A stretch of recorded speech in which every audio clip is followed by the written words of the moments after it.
Alrighty, welcome back to a Saturday Ironheart Merchant Company, where the session currently from last week should still be airing, because I think they're like 5 hours apiece, and so it should be airing until for about 2 more hours today. Um, Last time we left off with the Ironheart Merchant Company on session 15. The party had spent most of their time in Seji's retreat, firstly dealing with some Bodaks that they had smartly figured out a way around of, instead of focusing on capturing the individual creatures, to allow some troglodytes instead to be killed and turned, avoiding the creatures almost entirely. Though an unexpected gift would allow them to even avoid the Bodok further, as a small creature, a crab-like creature that now sits upon Alar's head, managed to bring him the eye of a Bodok, completely still in perfect condition from the watery depths of a pond nearby.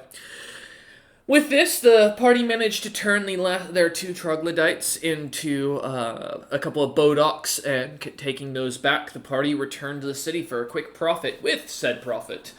Though the party would immediately pick up a secondary quest, and to their dismay, this one would go a little bit more rushed and without as much research. The party decided to take a wild shot, seeing that they had been doing pretty well and hadn't had any issues so far with taking on CRs higher than them.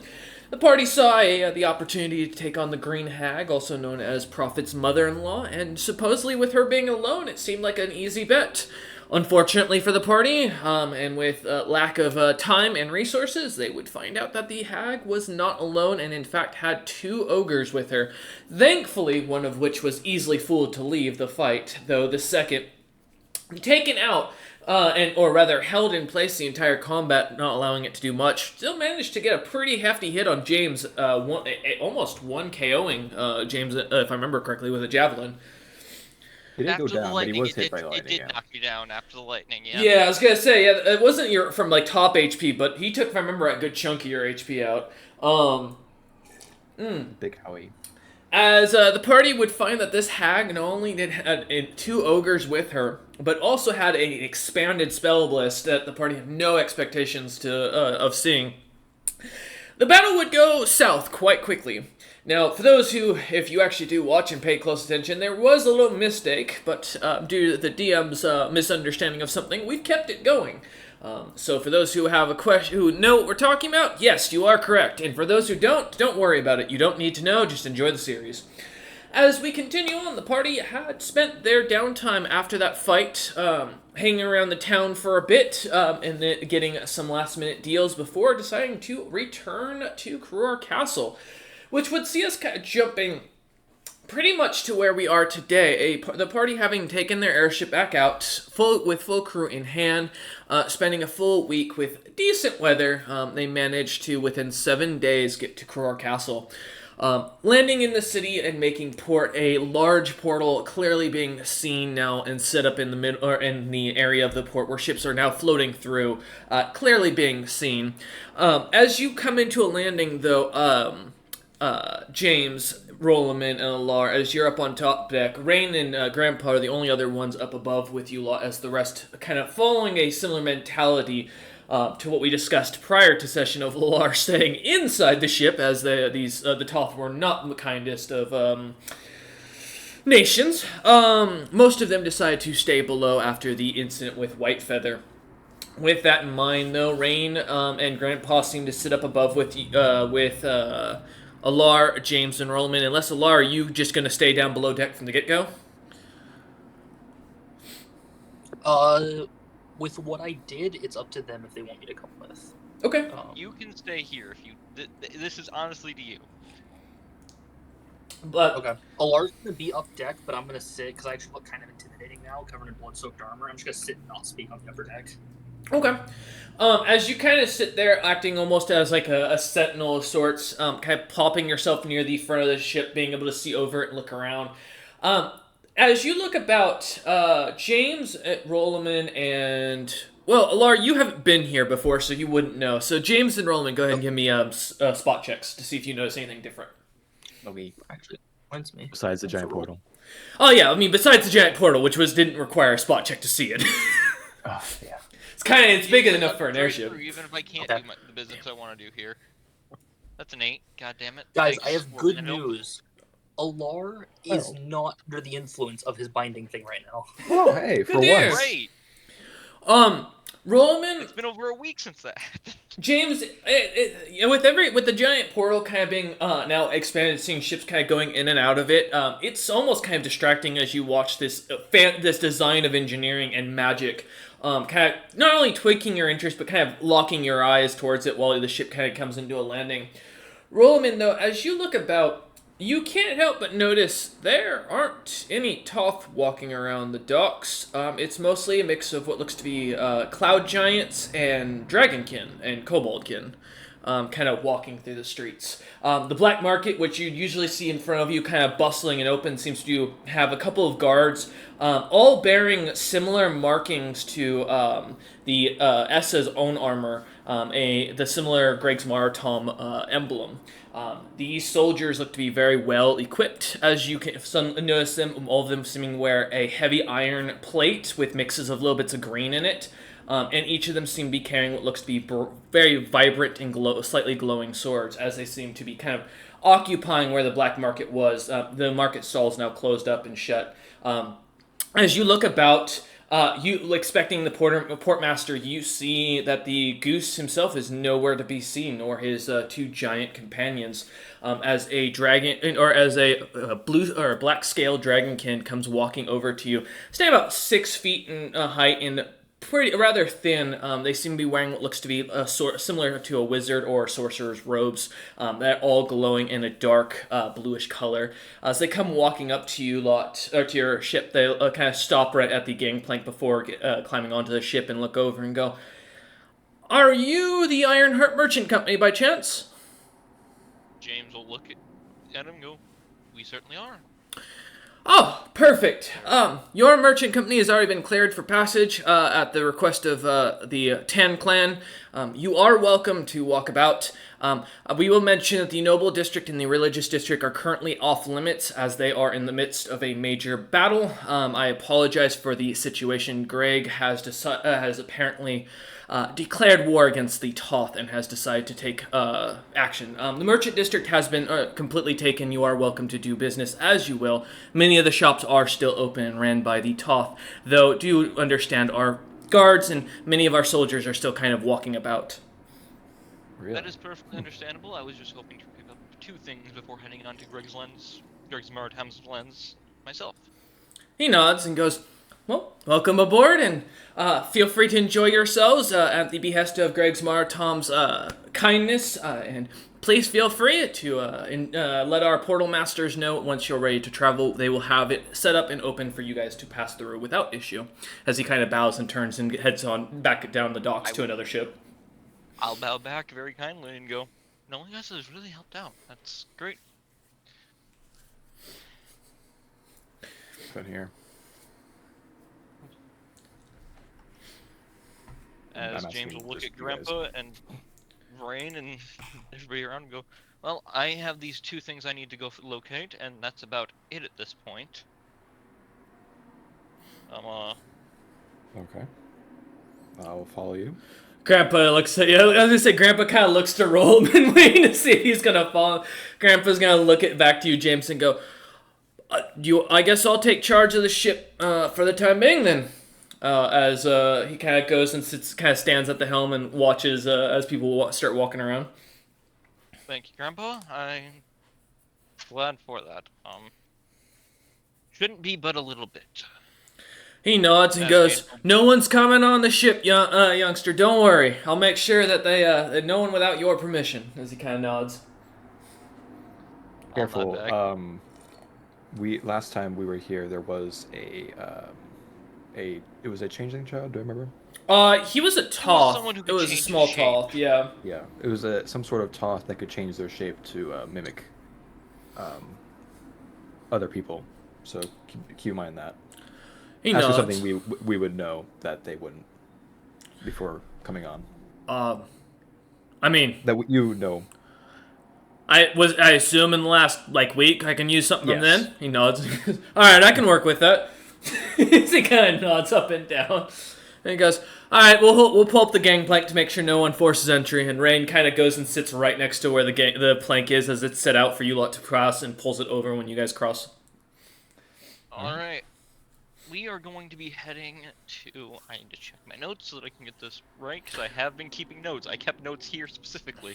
I've still got I was gonna say I've got the stores if you remember who either runs it or what you're looking for. So I am going to be looking for the magic item crafting guild. the wishing mask. Yep. Yeah. So as you head into the market, excuse me. Heading through the black market, many of the guards seem to be kind of on edge. You do notice many of them are polishing their gear. Some of them seem to be sharpening blades. A smith has already kind of set up at one of the corners of the black market where the slaver's pen used to be. A very large tiger's pelt kind of seems to be kind of set out as a carpet in front of the smithy itself.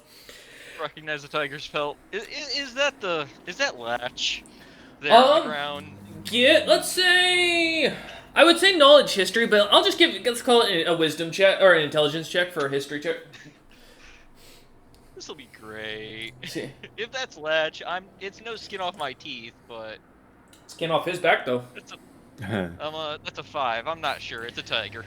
From this distance, it could be, but it could be a dire tiger just as much. They're the same size, and without the eyes and the like physical standing person, it's kind of hard to tell. They could have. Right? Oh my god. They may have killed Latch and used it to turn him into a carpet. Interesting choice. As you kind of head up towards the stairs in the center of the column, kind of climbing up it, the two guards at the very top look at you, kind of stop you, holding out their halberds, and go, "Oh, apologies. Are you James, correct?" Correct. The Grig has given full authorization for you. You're welcome anywhere within the city. He's also stated that your portal travel will be free, as Essa had made already arrangements in case you came traveling through here. You're not by chance looking for Essa herself, are you? Not currently. I know that she vanished off, I assume, to go fulfill a duty of some sort. Well, currently she's in the middle of subduing some of the beasts down below. As he kind of looks down towards the underdark and the cave floors, hundreds of feet below you, and goes, "Some of the beasts that the first Papul had released on us. Essa decided she was going to go chasing them, as she put it. She just jumped out one of the side columns and just jumped like free-birded. We saw it change and then disappeared into the darkness." James will just look at them and smile. That sounds like her. She regularly went off hunting on her own. He kind of nods and goes, "Yeah, well, she made sure to fight for your rights. You also have a meeting with Greg when you head to the Diamond's Death City. Or at least one of his representatives at the guild. You do have an interview for one of the Merchants Guild on her behest," as he kind of nods and pulls his halberd back up. Thank you for notifying me, and give my thanks to Grig. They both the guards kind of give a slight bow and then return to their spots of where they were standing. James will head on to the Magic Item Crafting Guild. All right. As you, going on, yeah. I'll be looking out, making sure there's no assassins or whatever that might try and attack guards or us. Okay. Alar and Rollman, give me search checks. I'll give you a +4 on it for the fact that you're kind of watching for enemies specifically. Okay. Let me see. You know, now I'm gonna imagine Alar like that whenever they're in heavy plate armor. Thanks, Jeff. Don't you dare. It'll be the last thing you do before you die. Oh, there we go. Matt, what is with the dice rolling for 26. you? What the fuck? Jesus Christ. Wait. Hey, Grim, you had the same roll. You just have a higher modifier. Yeah. As Alar, we jump to you looking about the many soldiers kind of coming in and out of the portal that keeps opening. It's quite, actually surprisingly well maintained. The amount of kobolds does make you a little nervous as it reminds you of your days as a slave, with recognizing a couple faces here and there, or at least what you think, because, I mean, it's hard to tell the difference, honestly, amongst these species. Yeah, I've Um, never had to. Yeah. Yeah, you see a black kobold, it's the same black kobold anywhere else you go in your mentality, right? Because the scales look the same, you can't tell too much of a difference unless it's got something specific about the individual. Look, until recently, no kobold has treated me right, so I'm very on edge. Yeah, as you watch though, you count. I mean, kind of counting through the troops, it gets ridiculous. You see numbers keep coming through: mercenaries, soldiers. It seems to be a full invasion. It's not hard to tell. Almost a full army seems to be here. Or what looks to be an army of sorts. As you continue to watch, you and Rain seem to kind of, even on edge, it seems to keep the peace. A few ships kind of passing by. One that kind of seems to slow down, passing you for a moment. Seeing the large metal brand marking on the sails. You kind of, not knowing who that is, though seeing the amount of snow dwarfs on there that look like James. It doesn't take you too much to figure out that these creatures seem to be looking at your ship, looking for someone, but they seem to pass by and head through the portal without issue. Okay. All right, Roloman, as you head out to or as you are following along with James, kind of watching everything, you notice that as you're kind of going down the main streets where before it was kind of difficult to travel through due to the tough guards and the slavers that would kind of wander the merchant districts, or merchant column rather, you can't help but notice that it seems almost eerily quiet besides the stomping of metal boots when guard patrols come by, and they make themselves pretty well aware.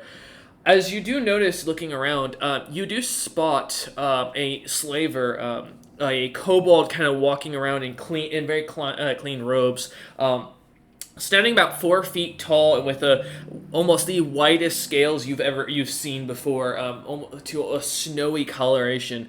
This creature seems to have 2 people collared and in chains. You recognize one of them as Drift. Damn. And Known the other, as You want me to go the save your slaver. lover? as you look at the slaver, you've never seen this individual before that comes to mind immediately. You can give me an intelligence roll for to see if you can recall any individual with this kind of a description bothering you. All right. You can A ask nat for 20 me to for go save your 23. lover. Well, James, I imagine as you're kind of looking at Rollman, kind of staring at this person. Give me a second. Rollman, as you look at this individual, something about him looks familiar, and as you keep staring at it, it finally clicks. You recognize them because they were in a drawn. This looks like the same individual kobold that was drawn up way back in Dragon's Crown on that one blacksmith shop. You barely remember even taking note of it. There was an image. You recall a blacksmith, a picture or drawing of a picture of an old kobold, kind of standing over 3 younger kobolds. And one of them seemed to not be colored in this same coloration and has the same exact scarring as you see on the cheek. It's too similar, and something about it seems off. You'd also recall that same blacksmith was supposedly related to the Black Hand. Yes. Oh, his name was Kez. Kezasi. Kazasi. Kezasi. Yeah. What's the other slave? Just some nobody I don't know. Or were The they, other like, person drifts? looks familiar, but you don't recall getting their name as you notice their large troll-like body that seems to be mostly green in coloration, kind of moving awkwardly and almost as if they're like worms kind of underneath the skin. Oh, cool. Weird. Very similar in a sense to Seji in that perspective. Yeah. Yeah. I'll tap James and then whisper to him about Drift and the slaver over there. You want me to go purchase her? We can attempt. James will nod and walk over to the slaver. As you walk over, the white kobold kind of pops his head up as he's reading a piece of paper, or a piece of leather that seems to have a bunch of ink kind of splayed across it. Looking up, he kind of sees you, takes his hood down, and goes, "Oh, how goes, stranger? Not many." As he speaks almost in perfect dwarvish, not many of your kind in these parts these days. Are you a merchant with Greg's Maritoms? In a way, yes. I'll be heading that way for an interview shortly after I finish my business here. Although I do see you have some interesting product, James will say cautiously, looking at the two. Oh, yes, they're to be executed, as was declared, by their purchaser. They, were caught working with the Toth during the invasion. Seems a pity to waste them that way. Kobold looks at you and goes, I mean, I don't disagree, but it's not like I'm the purchaser. I'm just a delivery man. Who was the purchaser, if you don't mind me asking? Oh, I do mind you asking, unless you're planning to bribe me. James will calmly slip him 1,000. Jesus Christ. 1,000 gold? Yeah. He kind of looks at it, counting it, and goes, I love a merchant who understands how this industry works. From my understanding, they were bought by an elven man. I wasn't told the gentleman's name, only that I was supposed to bring him to the top floor of the merchant's column, and then to take them back to Greg's Tom's lands to be turned into trophies by execution of molten gold. You see the two individual slaves drift, and as you kind of look closer now, Roland, you recognize this this troll as one of the troll that had been talking to Drift the day you had met her in her little booth. You remember there was another merchant company here called the Last Stroll Company.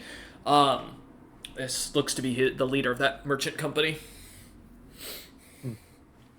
But the gentleman looks up at you and goes, beyond that, if you're looking to buy them, you just gotta beat the price, but I don't think you want to match it. 20,000 gold pieces for both their heads? That's total, correct? No. Or is that each? Individual. Greg does not pay cheaply when it comes to the products, and when they betray, especially when they betray his army and almost ruin his entire invasion.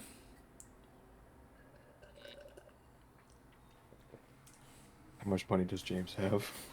I have more than enough to technically get both of them, but that might put a damper on things I want on something I wanted to do. I have 15k personally, so. Do we care about the troll? I don't really care about the troll. I only really care about Drift. That's a good contact we had. I would say it's a good point. We don't even know this guy. Well, the second guy is also a merchant head. Like, he's the leader He of the is, company. but It's also that's less important. competition if we I don't know if Drift he has out. that merchant company anymore. I will say, as you look about, Roman and James, the streets, while there are guards marching about, none of them are on the street, and most of the buildings on the main street are pretty much abandoned, as they've been sacked and attacked, as this area has been completely pillaged, minus the few shops still in operation. Listen, I have to make clear the scene, otherwise it's not fair to the player, alright? You choose what you want to do with that information, I'm just giving it to you. I'm not jumping a slaver. I look to Rolman, do you want to help supplement the purchase? I'll just give a curt nod. 10,000 from each of us, and we'll take the one there, the female. You're one of those weirdos. It's not my skin anyways. Sure. I'll look at Drift. Do they seem like they'll be missing the other person or no? As you look to Drift, her eyes are very glazed over. She does not look to actually be, like, home, in a sense. Her eyes look almost empty. That's why James was being a bit careful with his wording. He wasn't trying to let him know that he knew this person. So, 20,000 gold pieces, and it's yours. I mean, and I just... pull out 10,000. I pull out 10,000, and I look to Roland for his 10,000. I pull out 10,000. He takes the gold and goes, alright, you want the collar on or off? You can leave it on. I'll have her stick with me for a moment, then I'll take her back to my ship. He goes to hold out his hand to shake yours. I will shake his hand. As you do, you see on her neck the name, though before you couldn't read it, now changes to James, as it reads. He goes, alright, she'll follow your orders. It's not my business anymore. Good luck to you. Thank you. I can promise I'll make good use of her. I don't want to know whatever disgusting plans you have, sir. That's fair. As James will head back towards walking to the wishing mask Yeah, with an order for her to follow. She begins to follow. The kobold kind of eyes you up as you lot walk away, but does not seem to do anything as he continue. It goes back to looking over the scrap of leather with the with ink written on it, and kind of scratches something out on it. Our business with the Black Hand was technically settled as far as James is concerned, so Like a true there's merchant. no point holding on to enemies at this point. Like a true merchant, he's given up because the money's more worth it. Yeah. No, that's the shift of his worldview. True neutral. He has no reason to hold a grudge. It doesn't benefit him. I mean, that's a fair point. As you head towards the shop, seeing the kind of rundown business, the top of the roof kind of now caved in, the windows cracked and broken, but with boards kind of hammered in to hold it up. Out front, what the building looks to have now, almost most of its street seemingly torn to shreds, and the door kind of slightly hanging ajar open as you walk up. You can see inside the very brightly white feathered, puffed out chest and very thick body of Welby's kind hand. Who I think the only person who's actually met her prior was Essa. So. No, I was Oh, with yeah. Essa. Oh, that's right. You were with Essa during that. Yep, I remember. And I ate one of her cookies, and it was very nice. Yeah. But as you kind of come walking in, you see as she seems to turn and go, "Oh, if you're here to ransack the place, just take what you want." As you see her clothes are torn to shreds, there are pieces of jewelry on the ground. Some of her armor and other items are just tossed about as she's kind of cleaning up and putting things away. James will shake his head. No, I was here to commission an item, actually. Well, as you can kind of see, I'm not exactly these days, she looks around her shop, able to do much.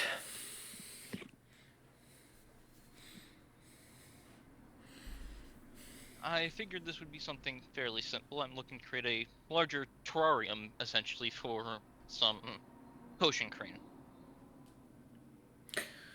Yeah, I can do that. She just kind of looks at you, kind of like dead eyes. Yes. I don't know, 5,000 gold pieces? That sounds good to me. I'll throw in an extra 1,000 for your trouble. Sure. She just kind of shrugs and goes, "Alright, what ship are you?" Iron Pioneer. Alright. Feel free to do business about town. I'll send my son down to get the work done.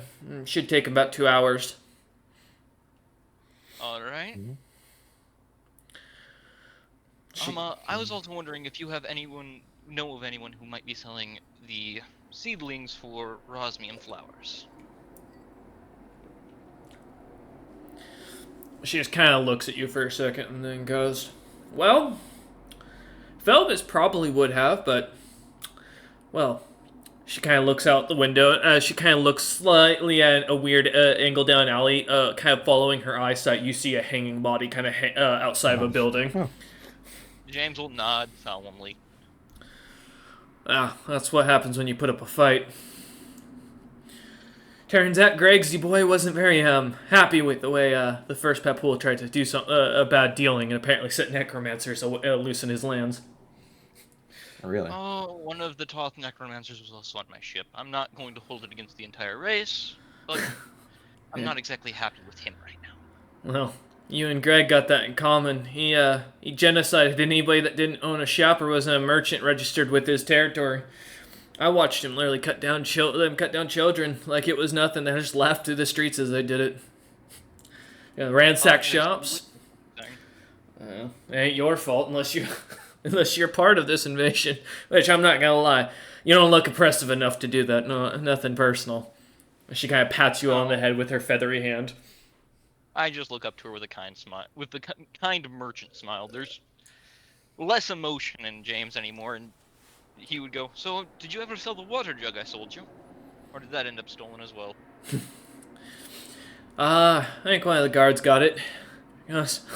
Most of my stuff got grabbed anything they couldn't before their officers got over here. But it's not the noble district. the very least, I wouldn't go over there right now. I don't plan to. I didn't want to head up there anyways. Last time we were anywhere near there, Toth slavers chased us out. I don't think that'll be happening this time. You're not wrong about that.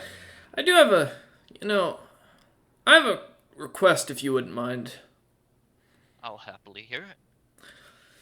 I have, as I told you, a son of mine, and, he's not, well, let's just say I don't think he'll last in this city given what's going on. You wouldn't be happen to be leaving anytime soon. As soon as I bought the 2 items I was hoping to get, which was the seedlings and the terrarium, I planned on leaving almost immediately. Would you mean taking him as a passenger? It depends. Where do you want to go? Where do you want him to go? Just drop him off in a different... To Greg's lands. That'll work. Just drop him off outside of, here, really. I don't want to see him. That? Doesn't matter what he wants. She kind of looks towards the door and goes, I've watched guards run through 3 children like it was a game. With a single sword. Just to see if they could. James will look at her and simply smile and go, I'm also always hiring. I don't think, you'll want to hire him, but... I wasn't referring to him. Oh, no, I'll work this out. But until those, she kind of straightens herself up, kind of pulling the clothes a bit more closed up and kind of trying to reorient herself and goes, until then, I can't have him around these areas, getting, in trouble. That's fair. She looks at you and goes, so if you'll take him, I'd appreciate I'll it. take him. I'm gonna let him know to stay on the ship then. She nods. And goes, well... Knowing you were anyone else might have some rosmium seedlings or flowers still, I'd rather make sure the potion cream don't starve. I mean, you could try the monster hunting guild, but, the building got leveled, you might be able to dig through the rubble and find something. That should be good enough then. Thank you. She nods. As James will leave her again with a fresh business card, essentially, and say, and if you need anything that I can help with, the Ironheart's always here. Well, soon I'll have Ironhearts, I'm pretty sure. As she waves you out. As you head out into the streets, what are you doing? I guess We I'll do probably head to the have to. monster. We have to get back to let that guy on because Grandpa's not gonna let a random guy on. To do the work. That's true. I Close. guess we'll have to look for seedlings in Greg's land. I'd rather get them here, but Well, we're taking a portal, so it'll be quick. A quick trip into the Greg's lands and then find the seeds there. yes, let's get back to the ship then.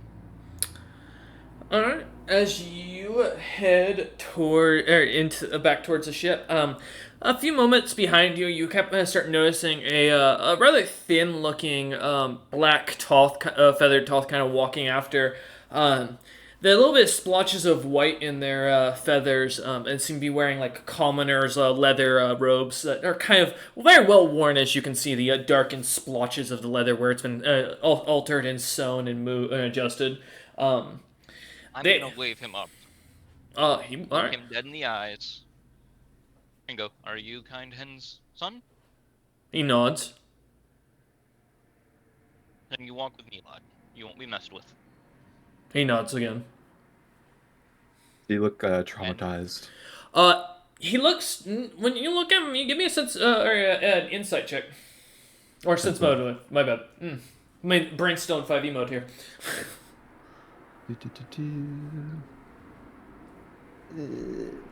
Why can I, when I always look, never find my skills I'm looking for? 22. I'm on a roll today. I can't wait for it to end someday. I know, it's gonna be right when you have to go to combat. It's gonna fail you. But as you look this kid up and down, the silentness and like almost the absentness in his mind definitely could be taken as shock. You do see his eyes keep darting kind of alley to alley as you follow them. You do see the bodies kind of piled up out of the people who are visiting's view. Um, though the city has few visitors at this point, he kind of seems to eye this up as you keep walking around. It's hard to tell if he's in shock, if he is traumatized, but it's definitely something bothering him. James will also look back to him. Do you mind if we take a short detour before heading back to the ship? He shrugs. We'll go straight back to the ship then. I'd rather not risk any of the guards getting a wild hair up their ass. Okay. Just because they see one Toth and 3 other people. Well, 2 other people. There is a slave with us, Drift. I mean, that's true. That is true. My bad. As you head towards the spiral stairs to go back down, though, the guards kind of eye you up as you walk past with Toth, but don't seem to say anything. As you kind of head down to the black merchant area or black market area, you see the guard or the many soldiers kind of eyeing you. Many of them seemingly kind of drawing blades, but not standing up or moving towards you. As they watch the kid kind of seems to shrink and as little as possible to kind of get as close to Rollman and hide into his side. As James you is walk walking very tall as he physically can, and he's not minding them. He's giving them the treatment that they, in his mind at this point, deserve. If they aren't going to attack, but they're going to draw their blades, they don't deserve the attention that they're trying to get. As you kind of continue, finally. Yeah, as you continue past, you see as Alar and Rain are kind of sitting at the little area where the gangplank kind of normally extends out, just watching people as they walk by. Indeed.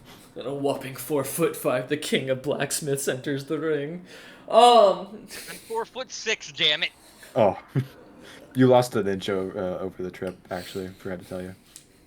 God damn it. We gave you a haircut. That was where the inch came from. Oh yeah. Oh god. But as you kind of head over towards the ship, Rain and Lar kind of, I imagine, look up at you, waiting. Grandpa kind of stands at the helm, watching you. You He'll four. simply stay out status plate, and pull it slightly out of his jacket to show the thing that he crafted. Grandpa just gives the nod, and Rain kind of extends the plank of wood, and as Rain looks at you and goes, "So do you just walk around stating like sword when you walk into a smithy, and they just like make you a sword?" He's done that before, I think. Oh, makes sense. I did that when I was young. I bet you still do it. She kind of turns and walks back to her spot and sits back down. Not how make order.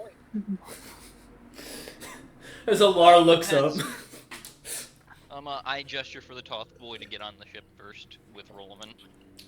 Yeah, he climbs aboard and kind of following, seems to kind of sniff at the air for a minute and looks at you and goes, and kind of points his finger down and then looks back at you to confirm. I will nod and look at Rolliman and stick with him. I don't want anyone jumping the poor lad. I'll watch him. Yeah, as you head down to the bottom of the ship. I will take Drift up and into the captain's quarters. I'm gonna look at James first. Weird dwarves looking at ship often, walking by. Did it have skulls on it? On their ship? Well, not ship, people. Could be part of Metalbrand's crew. Who knows? As as you say this, you suddenly feel as if something almost has popped up behind you. As you see Metalbrand himself kind of looking at you as you turn around. Kind of smiles his very good tooth missing smile, the smell of rotten ale on his breath, very thick in the air, as he looks at you and goes, "Oh, James, my boy, how have you been?" Since you last saw me, no worse for wear, really. He nods and goes, James doesn't have a smile on his face. He is straight-faced right now. You seem, a little different. You're not happy to see old Throwstick? It's good to see you, just... I feel it's wrong to smile in the face of, as James gestures behind him, a war. Oh, these Toth deserve it. You know they're no good slavers. And supremacists and all the other things that justify wars these days. As he kind of just looks at Olar and kind of, as he's kind of eyeing him up and goes, so you got yourself a watchdog, a fat orc. And he looks at Rain and goes, and a fine woman. James, you've been doing great for yourself ever since well, by chance, I didn't come by though to talk to you about your purchases or anything like that. As he kind of like immediately jumps to another subject, and almost in a hurried state, as you notice some sweat kind of dripping down the side of his face. He starts to kind of toy with his beard a little bit. Speak on what you want, then. I wanted to know, kind of leans in real close and goes, did Alfred Stone happen to visit by chance? He did, James says. I'm not gonna lie to the man. Okay. Kind of leans back and goes, and you're still alive! Holy shit!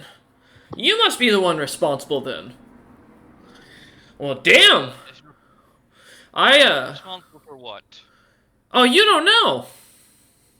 No, I just know that one moment he was in front of me, the next he had entirely vanished. Oh, see, that's not what was told to us. I got a letter from this gentleman named Zells. Real good source of mine. Good friend, good old contact. He mentioned something about you making Alfred Stone vanish just at your snap of your fingers. You acted all scared to bluff him, and then just made him disappear.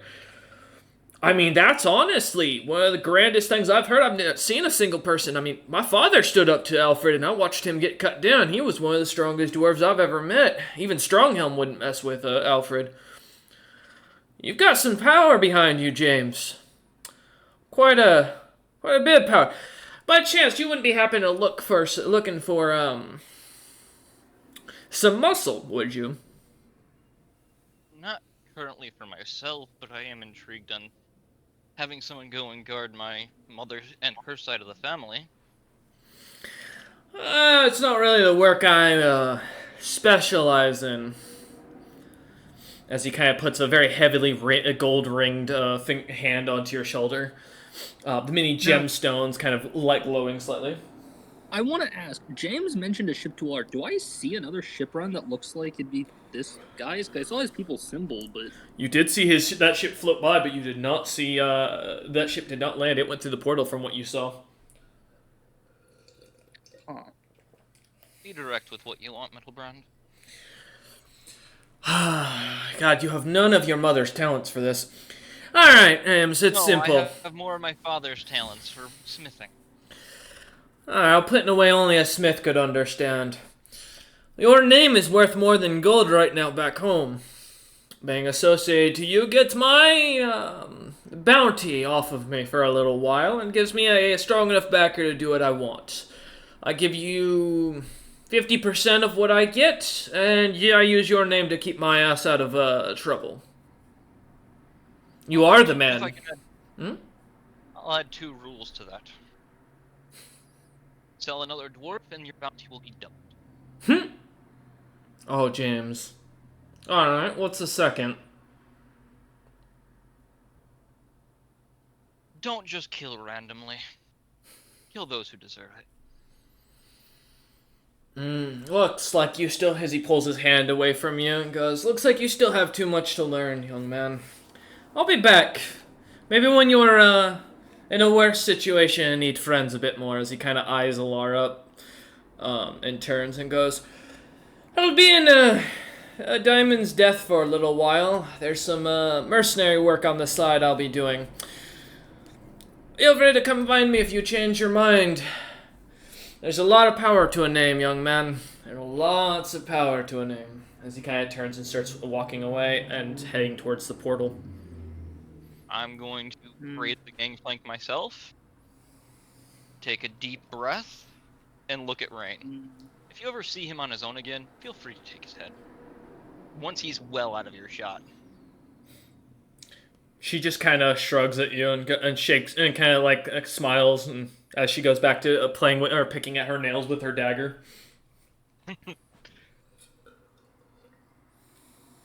Because believe me, he's vexing. Anyways, I have to get this one sentient. Encircling Rain. He's never seen a Genasi. As I will take drift. Mm-hmm. Into the captain's quarters and try and snap her back to sentience with whatever command I can think of. Hope it works out. Restore self. As you head into the captain quarters, the whispers in the background can be or what you hear on top of the deck sounds like whispers as James is like giving commands inside the captain's quarters. As this goes on, down below, as you watch Rolamin, the young boy almost immediately gets to work, pulling out of a small bag of holding a bunch of carpenter's tools, some glass blowers, toolkits, and starts kind of going to work on I forget what the hell the bug ones are. Huh? Terrarium. Thank you. The Potion Queen's terrarium. Yeah, as he begins to work at it, let me roll his craft check. While he's doing that, I'll ask him. So what's bothering you? He kind of looks at you and then opens his mouth, and you see there's no tongue. And then he looks back at you and then kind of just shrugs his shoulders as he continues kind of hammering away at some wood as he puts things together.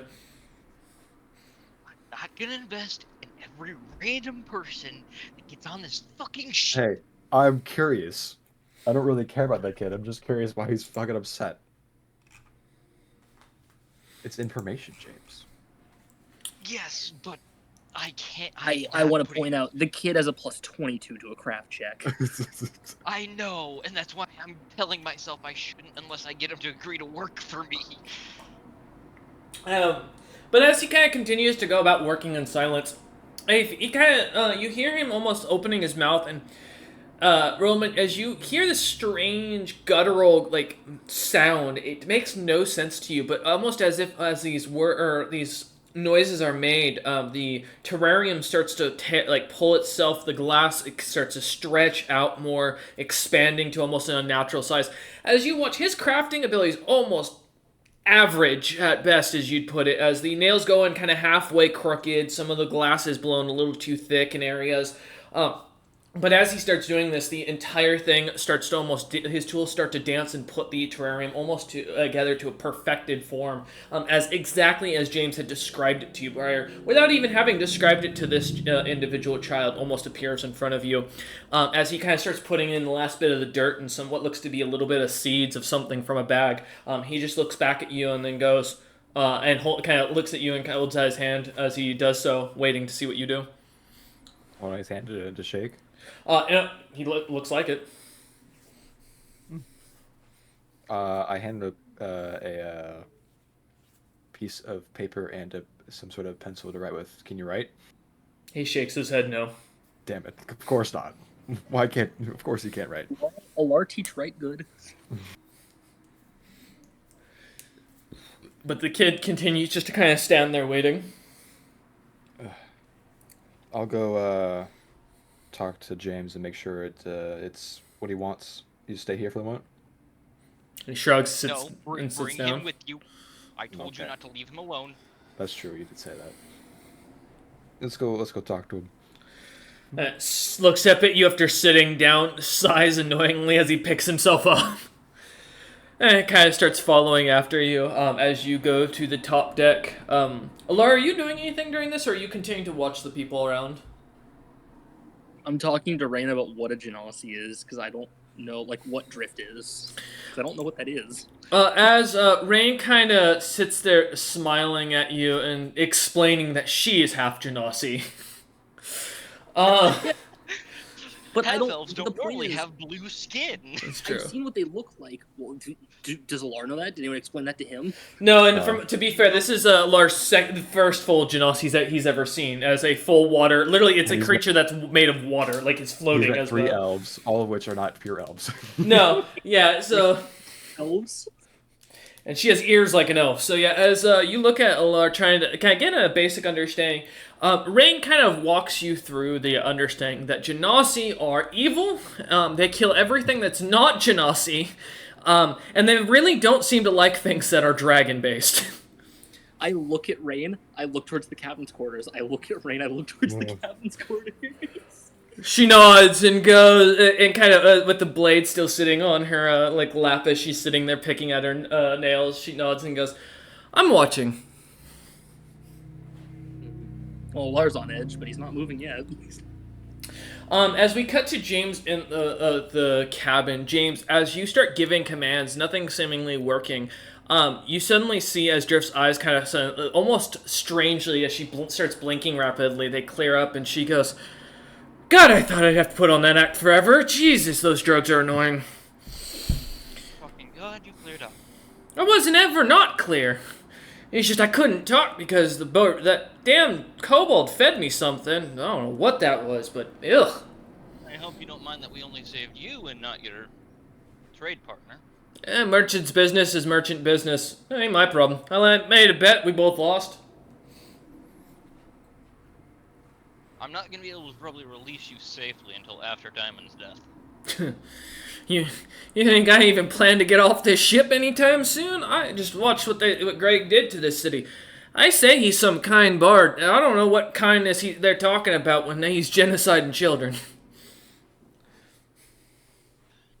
Not my business at this time, but you're gonna be able to stay here, and I did this as a favor to Rollman, so you better thank him when you see him. She looks at you and goes, "Oh, I know why Rollman wanted to save me." She gives a wry smile. I give the wry smile right back, and I was like, "Yeah, he had a lovely time with you." Yeah, he's a good investment, and look how it paid off. You sleep with the right guys, young James, and you get yourself out of any issue. As she smiles, the slave collar seems to almost disintegrate around her neck as the marking goes, and she goes, "It also pays to know how to use Toth script." Oh, she kind of creaks I might her ask neck. you to teach me that in return for the 10,000 investment. That's all. If you don't want 10,000 gold pieces back, sweetheart, we can get that now. I got it buried in one of the destroyed shops. Yeah, I don't think it's a smart idea for us to go back out there. I'm hoping to have us head to Diamond's death.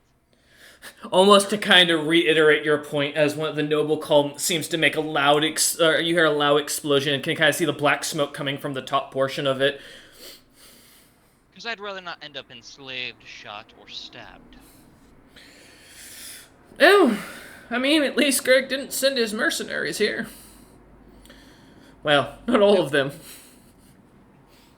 But I'm gonna be regardless, honest. play nice on the If- ship. Some of these people are working off slave contracts to be free. We recently, and be nice to Grandpa, and he'll be nice to you. He's a good guy. I'll tell you And what. James will leave the captain's quarters. Before you leave, Captain's James, I'll tell you, between me and you, she kind of sees Rollman at the door, kind of pulling her hand up to kind of catch his attention to wait. She looks at you, James, and goes, "I can't pay, if you're not down to get the 10,000 gold, the only way I'm going to be able to pay you back is through contract work. So how about this? You write up an official contract, and I'll put my merchant company." She kind of looks at you and goes, the Thirsty Forest will run under you. I guarantee 30% of our sales in exchange that I can run under your flag. For what I offer to make sure you're not freaked out. I do smuggling, but that's off the books and not part of the company's work. So you don't have to worry about that tying to you. But I offer traveling maps and exotic animals for sale. That's what I specialize in. If you'll have me, I think we can make something of this. James will, since he's not looking at her, he will turn and smile. That sounds like a good deal to me. And that metal brand fella, don't trust him. Oh, I don't trust the man as far as I could throw him. I already told the one out there who was probably ready to stab you, given Genasi's usual temperament. Tell me about it. Even slightly divine. My mother's one of those types. Yeah. That if I were to scream right now, she'd probably run in here and just slice you in half. Oh, you mean the half elf out there? Yeah. I wouldn't be surprised. They don't usually like royalty when they're mixed. No, but she's proven herself trustworthy and a hard worker. I hope to keep her on in the company. Well, it's not my business who you hire. Write up the contract otherwise. So she kind of stretches and kind of looks over to the bed and goes, I'm gonna get a nice rest. Why don't you go deal with Rolliman and do not send him in here. I have been in hogwash for 3 days. I'll wave her off to the bed as I step out and shut the door. As you do, you see Rolliman and the Toth kind of standing behind him. Kind of Rain and Alar giving... No, I imagine Alar kind of just watching more with concern and in curiosity. Rain with a look of contempt on her face. Well, how's she doing?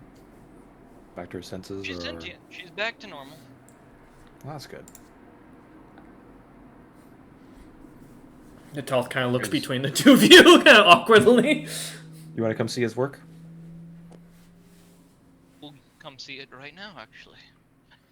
He nods and goes, as he kind of puts his hand out, kind of ushering you down the stairs.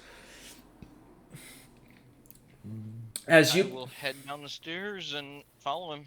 Yeah, as you head down, following after him, he kind of takes you to the bottom of the floor where the pen across from where the two bison are kept, kind of still happily eating at their hay.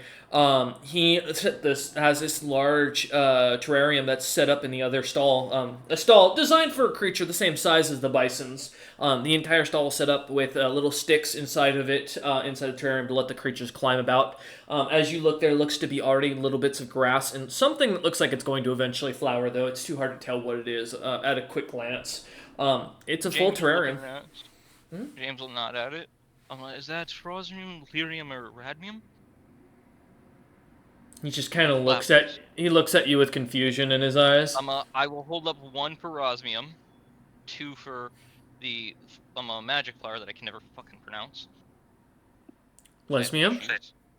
Lesmium, and then 3 for I do believe it's Radmium. No, it's Plemlium, which is poisonous. Extremely poisonous. He kind of looks at you and goes. It kind of like stares at you, and you see him suddenly speaking, and you hear this weird gargled sound once more as you recognize, again, it sounds similar to what you've heard with Tothscript before, though the words themselves don't make any sense. It's not hard to tell the gargledness, the similarity of the accent, basically. As he begins to speak, and you suddenly hear in your head, Rollman and James, Alright, I didn't want to have to use my magic for this, I apologize, but I can't speak because the guards cut my tongue off, and I tried to save my magic because the guards promised they'd kill any Toth that could cast, so if you'll do me the favor of not telling my mother that I can cast like this, I'd appreciate that. I won't tell her, and you're not going to be here much longer to worry about that. Oh, alright, perfect. He kind of looks at you and goes, perfect. You're right, what's in there is, I don't know what you're talking about. I've never heard of these, objects. Also, I'm not dumb. I understand what you're, like, I'm mute, not stupid. I understood that. That's why I was giving you the 3s. That way you could hold up a finger to go with it. I didn't mean to insinuate you being stupid. Anyways, he kind of continues. He goes, I appreciate that. No, I couldn't tell. I don't recognize those names. You're common, as you call it. I don't speak the language. I hold up a ingredient for a Rosman health flower. potion, mana potion, or poison. We use it in potion crafting here in the Tothlands, but I don't. None of those sound familiar. I hold up a Rosmium flower that I have. As you do, he kind of looks at it and goes, could be the same flower. Oh. Well, let's just hope it's not poison. Do I look like an herbologist to you? Yes, I'm not. That makes shit. My mother specializes in the botany work. I'm more of the craftsman. Well, your mother has to. Also, and as he goes to continue, the sound almost cuts off as he continues to talk. His mouth opens and closes, but you hear nothing in your head as he tries to talk to you and goes. And you see a sigh on his face as he shrugs and goes, just kind of staring at you, and you see him snap his fingers, and a little bit of a little bit of leather suddenly appears with the written word on it. Says, "I've run out of spells, and my magic is limited." You lied. You can. I Uh, I I put a hand up to roll and telling him to and look at him with a shut up look. I just say, "That's fine. the last We can note talk reads, later.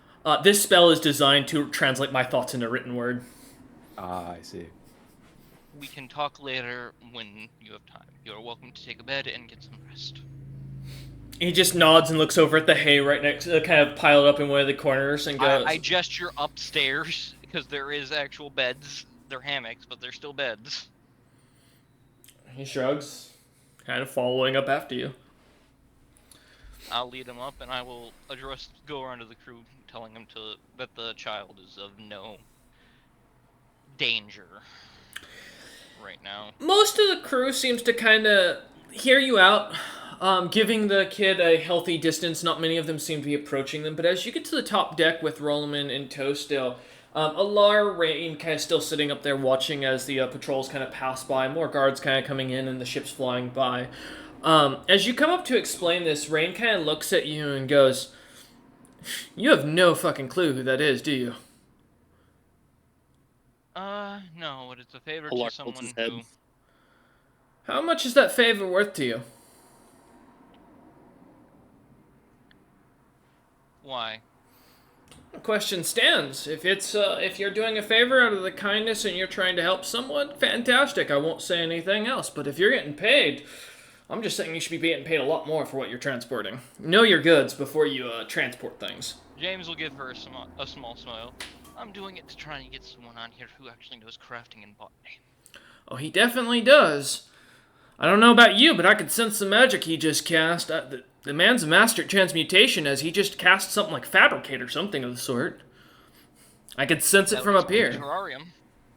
He did seem to not be very skilled in actually performing things, but then when he used magic, it did. And you made it don't a lot nicer. You don't find it strange that the first pet pool who's suddenly gone vanishes, and you've got a weird guy who can use magic like that without a concern, and he doesn't want to talk? Just saying. His tongue's been removed. Oh yeah, I bet it has. Yeah. You know, I've heard of illusion magic Rain, that makes you're it not- really good how You're to not deal saying with what I it. think you're saying, Close. are you? I get close to the person. Person's down below on the second deck. I'm going to him. Hunter just turns, gets up, and starts walking towards the stairs. And Rain kind of stands up and goes, "I wouldn't do that." Don't prod it, Alar. Alar. Alar, make friend. She Okay. shrugs and goes, "Oh, I mean, what I'm I'm just suggesting gonna shrug at that. is that he might be someone of value. He might be a noble. He might be the Papul himself. If he is, I mean, you got to take into account that means he's a grand magician. I wouldn't want to piss him off.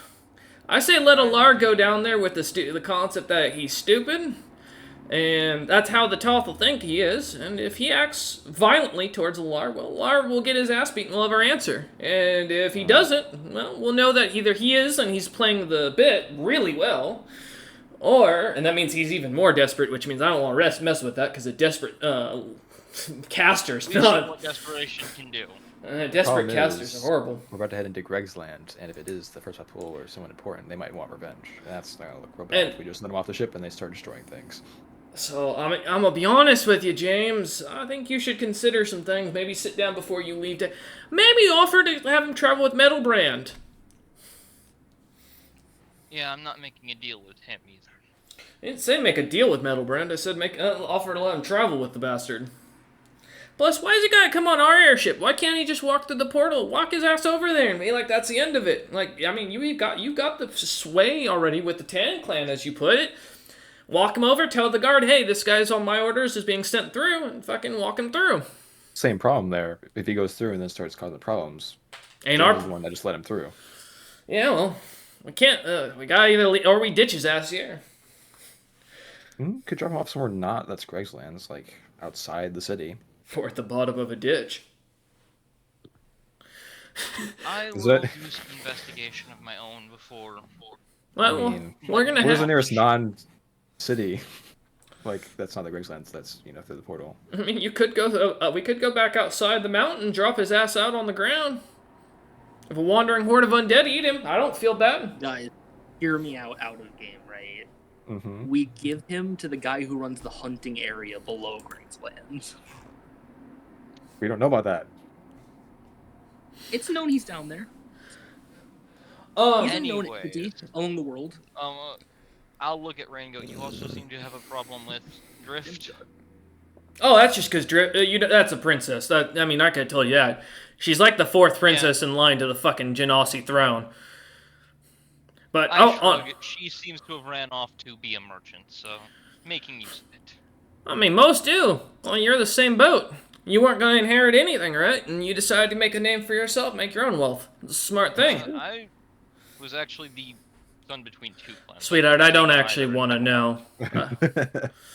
James will look at her and go, not exactly, but Dwarf politics are weird. You don't want to know. yes. She just shrugs. Long-winded and exhausting. As you kind of have this conversation, we jump to Alar. As you are heading down, Alar, you see one of the bunks kind of set up, or one of the hammocks set off to the corners of the ship, where the Toth has kind of made themselves comfortable, already curled up on what looks to be a rough pillow-like object that they kind of set aside, just laying there looking at, about the crew as they go about working.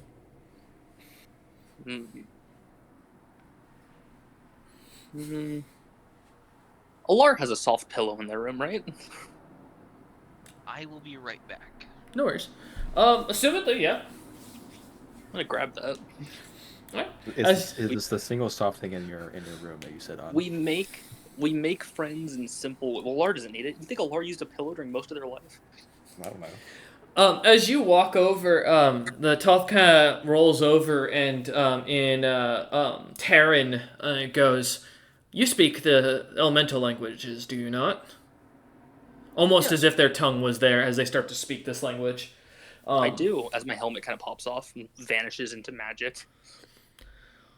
Not many of your kind are capable. You must be a shaman of some sort. I'm guessing some sort of ritualist. I assume you can bind individuals to you. Name in tongue, color of God's soul, more or less. Hard in Earth language. You're one of them.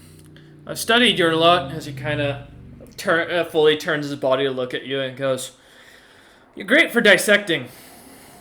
I bought a few of them off of Movasi, tore them apart. Got to study how you bind those strange fig individuals. Magic makes no sense to me, but it seems to have something to do with divine, so it makes sense. I assume you've come down here either to make friends with me because you're too stupid to realize I'm dangerous, or you are very strong and you think you have a chance at making me serve you." I want to make friends with you because you're strong. Give me a will save. Oh no. I didn't say it was harmful. I just said give me a will save. World Anvil has declared it's a 20. Nice. As you still failed, unfortunately. But I put up a good front of attempt. You feel your memories being probed and dug through as if someone was almost pulling a filing cabinet out and pulling documents out to look and read over everything. It's not comfortable, and it almost starts to give a slight headache as this spell seems to kind of... Weird memories. Does he get pieces of like a Hazu's memories from that day? And like, oh god. As he kind of looks at you and goes, "I see. So you've advanced your abilities beyond your own people. Huh. Do you trust the, one above? The one who acts as a pack leader here?" Mm-hmm.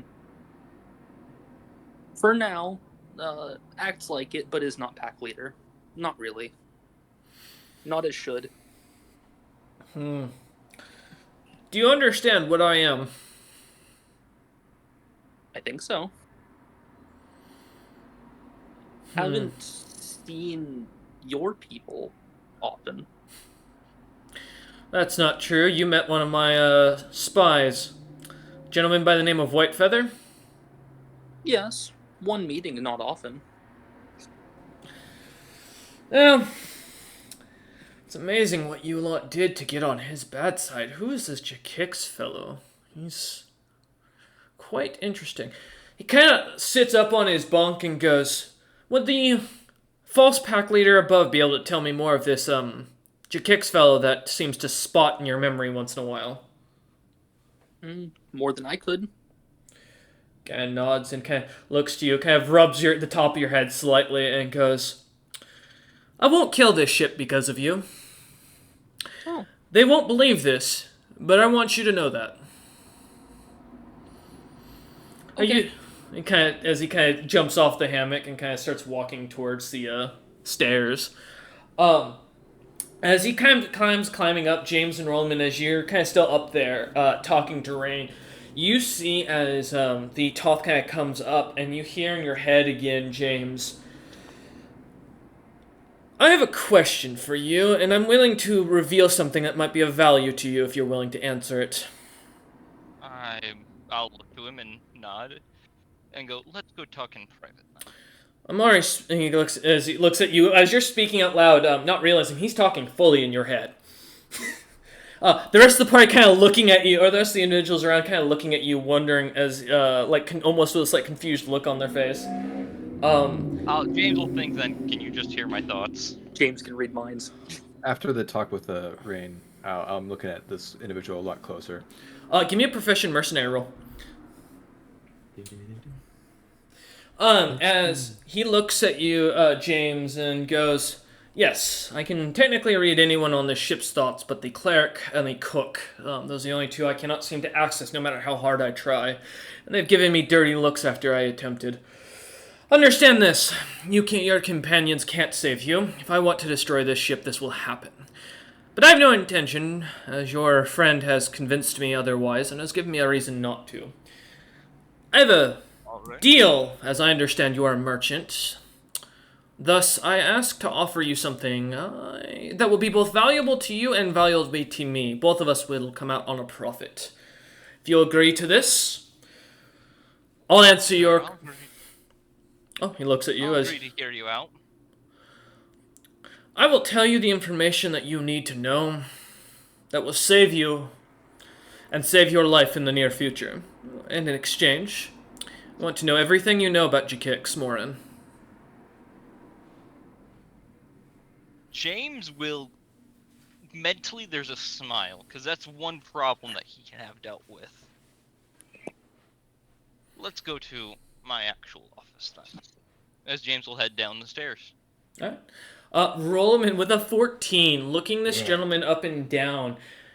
There is something off, and as you look at him, you can't pinpoint it.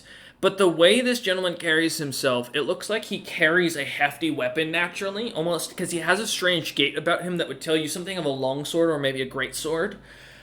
But at the same time, it almost...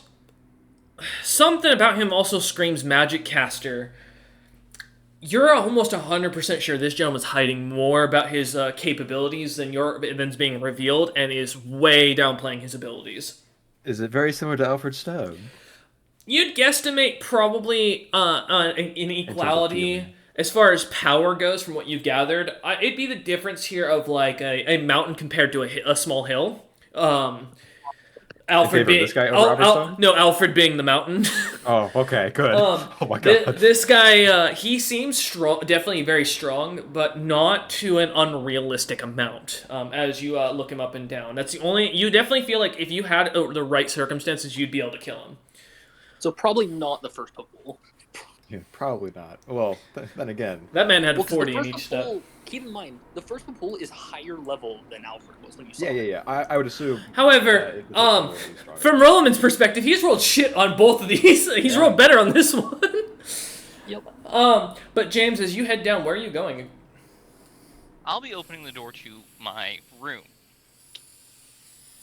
It has a desk and chairs in it, so it's good to having this talk. As you do, he sits down at a chair, kind of watching you as you circle around to the before table. they go down, I look to James, seeing if he wants me to come or not. I'll put a hand up, waving you off. Rain will just kind of something up my sleeve. Rain just kind of looks at you, Rollman, and goes, "Oh, he's gonna die. You know that, right?" I don't like I talked to Raiden. Like, I just can't read these individuals very well. It's frustrating me. Well, I can tell you he's got a massive illusion up, some magic. I can't tell what spell it is, but there's there's a lot of magic coming off of him. He's got a major illusion. There's no way that's him. I just get really close to rolling right behind him and just go, Birdman can speak. As I just look at him. As a Lars suddenly appears almost out of nowhere on top All of the right, deck. it is time. I look at him in the corner of my eye. Oh. It's bad. I'm gonna die. As you do, you see what looks to be almost a pile of bodies, counting in the first looks thousands, but as you focus more of your attention onto it, give me a concentration check. Let's see how much you get.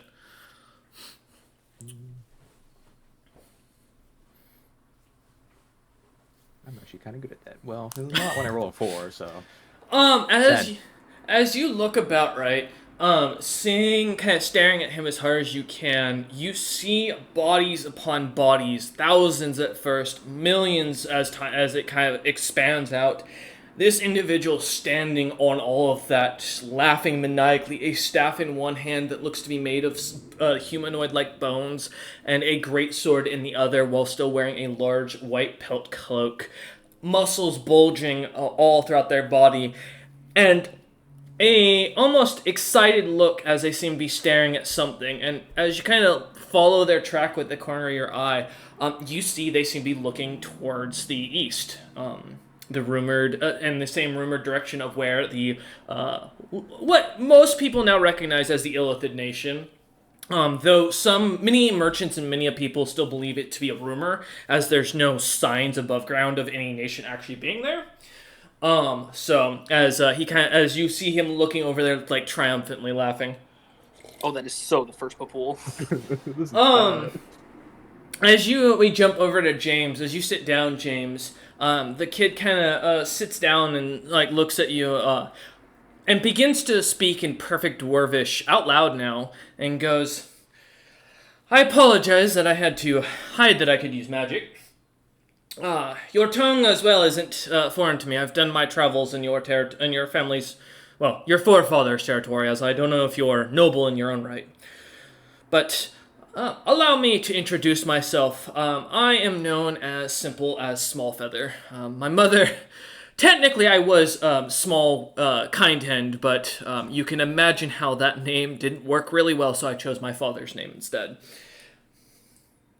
Understandable.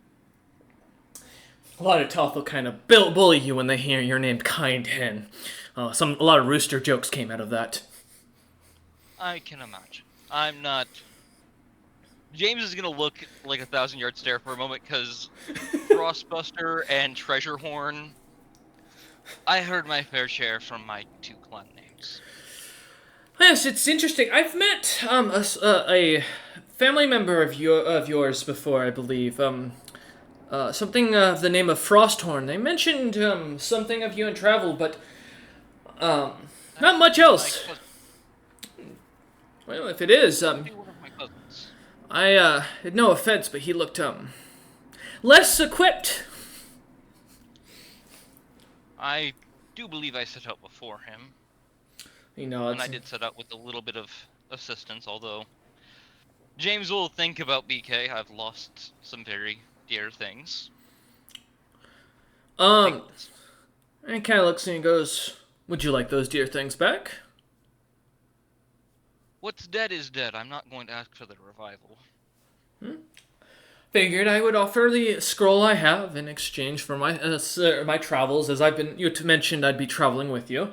Now, As far as that's concerned, I'm doing this for Kindhead, because I'd like to get her out of the Tothlands, and she seems like a trustworthy enchanter. you see a slight smile on the individual's face as they nod, and they continue and go, they're quite trustworthy. To our business, though. Would you rather work in good faith or have a deal set in front? In this instance, given how powerful the individual in front of me is, good faith will work fine, because Powerful? if you wanted me dead, I would already be dead. I'm not The ship powerful. would already be gone. I'm just quite well tied, if you will. But Well then, we'll operate on good faith for this. fine by me. I should mention then that returning to Greg's Maritime's lands, if that's your plan to go, this individual known as Jakix Morin, he's not after your group. You probably captured that. It's something that your group has. Interestingly enough, your compatriot, Essa, has quite a tie to Greg, and that caused a little bit of friction. J. Kix sent out that bounty, but not in the intention of him doing it himself. He was how do you say in Dwarvish? A scapegoat, if you will. Someone who would end up in with their name on the piece of the paper at the end of the day. The person you're looking for, and the one you need to be afraid of, comes down to who hired him. And there's only two people with the money that could hire an assassin like that. One of them, you're walking into his lands.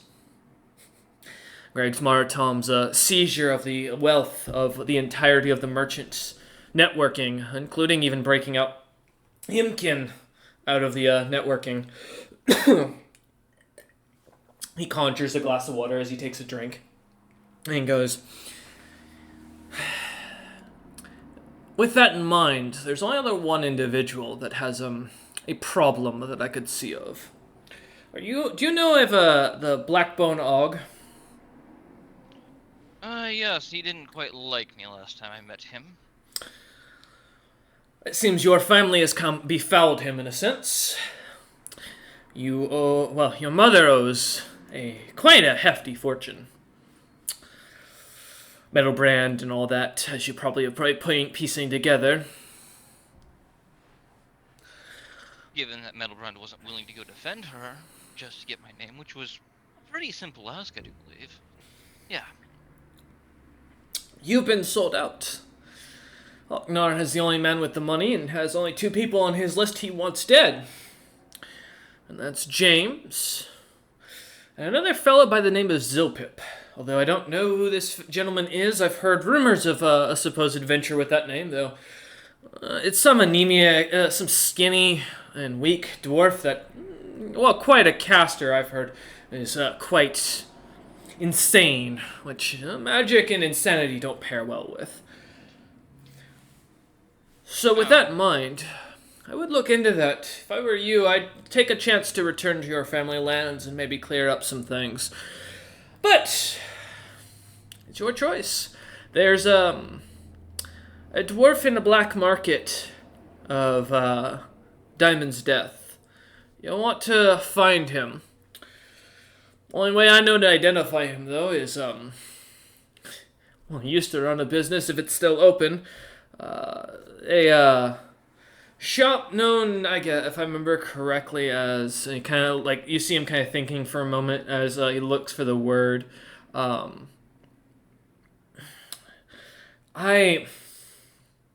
kind of takes something chisel.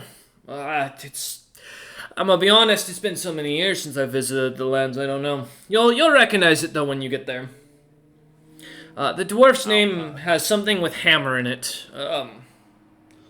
He kind of like shakes his head and goes, "It's hard to remember roughly, but I know it's you'll recognize it when you see him." I'll nod. All right. Now for the information you wanted on Jakix. He He's smiled. got the power to steal magic from some being. He eludes the evil domain for any cleric that is nearby. I refuse to deal with the man based on that purely alone, because he had already tried for my life once. I'd rather not have him pull a little trick and try it twice. Aside from that, he is in the employ of the Golden Heart Merchant Company. I'm going to sell this information off as well, so you're welcome to use it now, in trade. Not much I can do with the information. Oh, but I will state that Zarius doesn't intend to let him go for every little infraction. He keeps adding years, so if there's any point where Zarius' life is in danger, Jakix will be freed. Really? Most likely, he won't lift a finger without being told. And this Zarius gentleman, what do you know about him? If you don't, I mean, you don't have to tell me as that was out of our deal, but any information you share may come in handy for my search. He's traveling with a succubus who seems to hate all men. And they do apparently have an airship and will make dealings with some less savory folks. No offense meant to Toth, but we had one on here called Whitefeather. He caused quite a mess. He nods. Good to know. And currently, I do believe they'd be heading for wherever they can make the most money. Which will either be Greglands, where they'll have likely connections, or they would have ended up hearing the rumor that I accidentally started, relating to the lands of the Tabaxi, in need of things to grow and eat. I have only one last question, if you don't mind me, and this is more of a personal question for your own awareness. You know you have a Zarius spy on your ship, right? I did not, actually. Would you mind telling me which one? The dog. The one that speaks, the primordial languages? He's, Alar? if that's what you call him. He is, The one that came and talked to you, or the one that was shaved and sitting around? I didn't see a shaved... I only saw Lars. He kind of thinks for a second and goes, the one in the, that was wearing the bloody armor when I came aboard. Good to know. You also do know that's a female, right? I've been going by what they've called themselves. It's hard. I don't know if I can explain this to you, but you should know when you buy slaves that Nulls are a matriarchy race, meaning that females run everything. It also explains why she looks down on you. James will nod. I'll have to deal with that separately. Just don't get humped. If she beats you, that's what she'll do. Well, thank you for the information. For that, your travel is paid for. He smiles and he goes, "I'll make sure I'm not of any bother in any way. I'll return to my bunk if you don't mind, Captain." As he kind of bows as he stands up. I'll nod at him and smile as I get up and exit my room with him. He goes, "Before you leave, if I may ask," as he looks at you, give me a will save. Oh, you bastard. You didn't think this was gonna go well, did you? Use divinity somehow, I don't know. That's gonna be a 15. You find your mind dominated by this individual. Can I as use one point of divinity to break it immediately?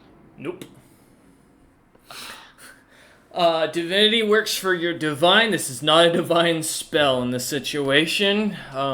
As you feel yourself kind of coming under the control, as they look at you and kind of smile, whispering these strange words that sound gurgled in your ear, you hear as it kind of translates into your ear into Dwarvish inside your head, and you hear, "Serve me," as you find yourself kind of following this individual around now. As the Toth kind of comes walking out. Lauren Rollman, I assume, will be kind of standing down on the second deck waiting and watching. Yeah. As the Toth comes out, James looks to be almost kind of smiling and happy as the two seem to shake hands. The Toth kind of looks over at you, Rollman, and Alar, and goes... and kind of bows as you hear in your head in common the words, "I apologize for taking so long of your captain's time." How long does this last?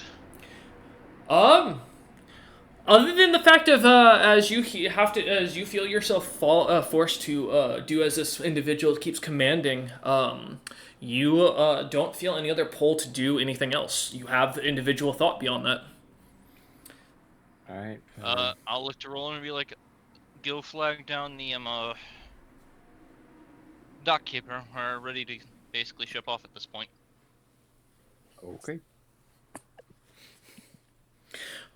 As Roloman heads above deck, kind of going back up to the helm, Alar, are you following after, or you where are you heading? I'm just watching the weird bird person. Okay. Oh, they go. They seem to go and sit at their bunk, kind of laying down on their hammock and rolling over as they seem to kind of slowly drift away as you hear them snoring quietly. All right, James. As you see Alar kind of go and kind of watching the Toth, what are you doing? A large stuff won't be dealt with in public. I'll just go work on drawing up the contract for. Deal with this now, motherfucker. Bring it on. If I do, I don't have spells prepped for combat right now. That's why it's no. Head to head, motherfucker. Don't listen to them. Yeah, I agree. Don't listen to them unless you want to die. Alar's gonna whoop your ass. You're not prepared. I'm gonna tell you now. No. I'm gonna whoop your ass. Come here. If I have to go prepare 2 spells specifically to whoop your ass, it'll be fine. But so James, are you heading up above deck, or are you going back into your room? I'll pop back into my room and write up the contract. Okay. Rolman, as you're left at the helm, Rain's the only one above deck kind of hanging out. She unfurls the sails, allowing the ship to start moving. Where are you heading? Through the portal. I guess we're going through the portal. Alright, give me a use magical device. Let's see how well we do. One time. This is the one time rolls a nat this. 1. I'm gonna laugh my ass No. off. I got this. Mm-hmm. 11. See? It's not on that one. It's true. It's on that one. It's 2 ones. Look at it. As you go kind of backing up the ship, kind of getting into the line alongside the other merchant ships that are traveling, coming through and going out to the portal, kind of expanding further, you find yourselves, after about another hour of kind of slowly making it through like a border crossing, you finally pass through to the other side where you see a large open field that has been kind of almost flattened out and with docks kind of set up in the air to kind of climb off of, airships docked onto the ground. There you count almost 30 separate airships, all with different banners, markings for their merchant companies or other organizations. As you come through, one of the people kind of with 2 flags flagging you over towards one of the open areas to land your ship. I'll land the ship. As you kind of follow over to the side, coming to a land, seeing the Metal Brand ship, kind of only a few ships or a few ports down from you, or a few docks down from you. The ship comes in for a landing with a pretty soft and comfortable setup. As magic around the ship almost seems to kind of from down below grab hold and cushion the ship dropping and hitting the ground. As it almost feels like you can't feel only the slight lowering of the ship. But as it docks, someone kind of comes up onto the port as you recognize the very almost blue-colored Dragonborn with their very heavy armor as they smile up at you. You recognize Ice. Hey.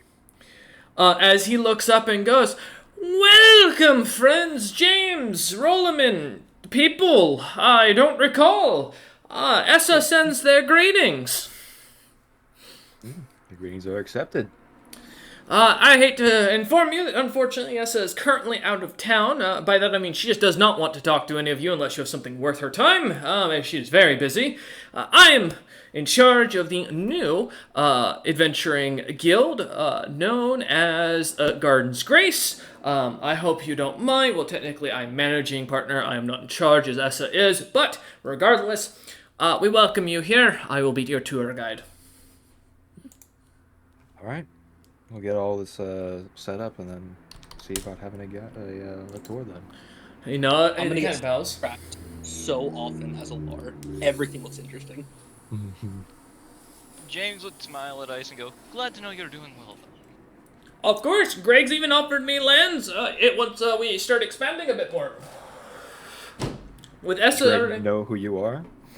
Essa explained it, of course, as was his requirement and her job.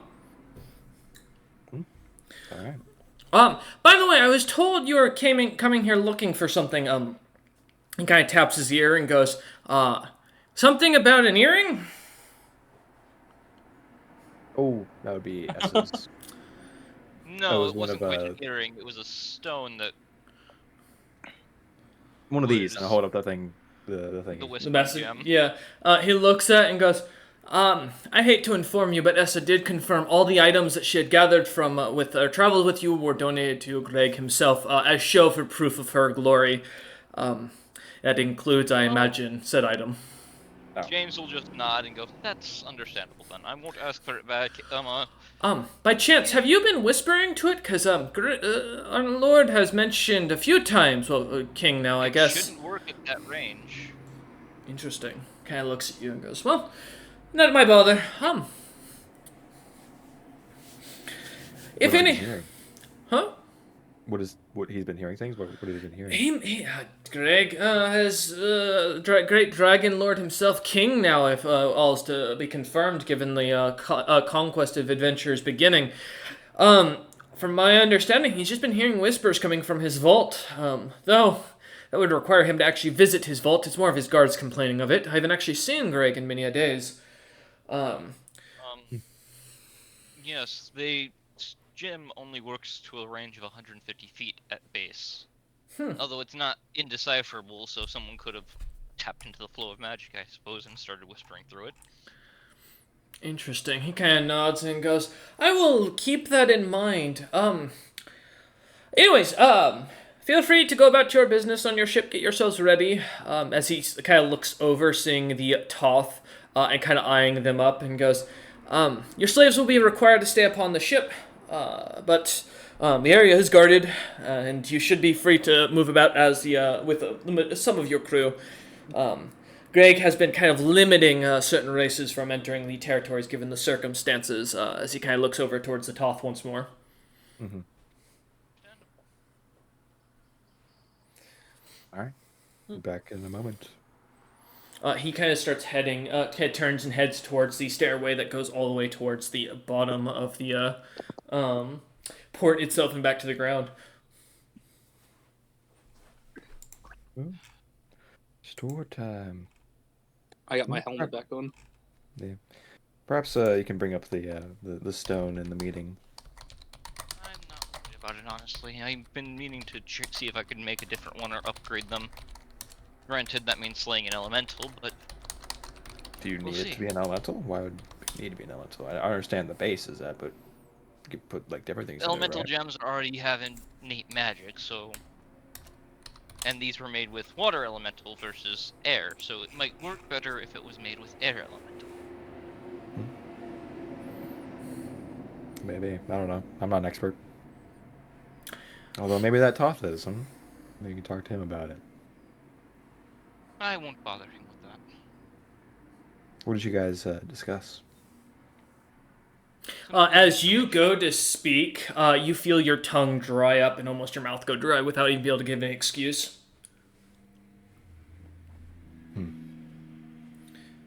I just narrow my eyes. Not at anyone in particular, just in general. Anyways. I'll be helping the crew make sure that the ship's all ready. Or docked, rather. As you go about, the Toth kind of walks over to you, James, and kind of leaning, putting their feathered arm around your shoulder. You hear in your head, "It was good traveling with you, James. I appreciate that. You'll understand the caution if I leave a permanent spell in your mind on you that you can't really, unfortunately, remove. And just so you know, all this conversation you're hearing in your head, you won't be able to repeat. Understand that you will not be able to speak of me to anyone else again until I break this spell. I apologize, but I hope you understand the need for secrecy." James would actually respond in his mind with, "Merchants have their secrets, and I would have been more than happy to agree to keeping everything secret. There would be no need for the spell." Roll a diplomacy check. His time has come. This is the time, James. Can he This do is the it? one You are a time- merchant. You are a merchant. Come on. You are a merchant. Be merchanty. I am a merchant. God You damn, that's have an the 8. power. No. He kind does of not leans have the over power. James is you. being fully honest and being straight up. He wouldn't tell anybody, so he'd know he's You not stuttered. lying. So That's he's why you got reading his me. You mind. stuttered. You hear in your head, I'm going to leave you with a final parting gift, as you won't be able to repeat this anyways. I have already planted the seeds in Utham's lands, the stone giant, or the fire giants, the cloud giants, and even the frost, or even the storm.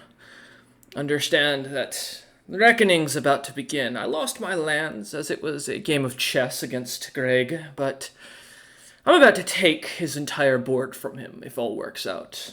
And then I'm going to kill Zebril. And I tell you all this because I want you to know that I am the first Papul. The one that everyone seeks to kill, and the one that has been planning this all along. Every step, every moment, and every slaughter of your people that's going to be coming, young James. But you'll be the last. As he kind of stands up straight, you feel your kind of mouth kind of drying as the connection is broken in your head, and the Toth kind of slightly bows to you and turns and just starts walking away off the ship. Goodbye, Mr. Toth Noble. You see the individuals No, I just can't kind of speak continue about walking. Yeah, you feel you cannot speak about him fine. or who he was or what he or that plan he just told you about. No, but I can now look at Alar and go, Or, "We will have words later." or would he be Toth Chieftain?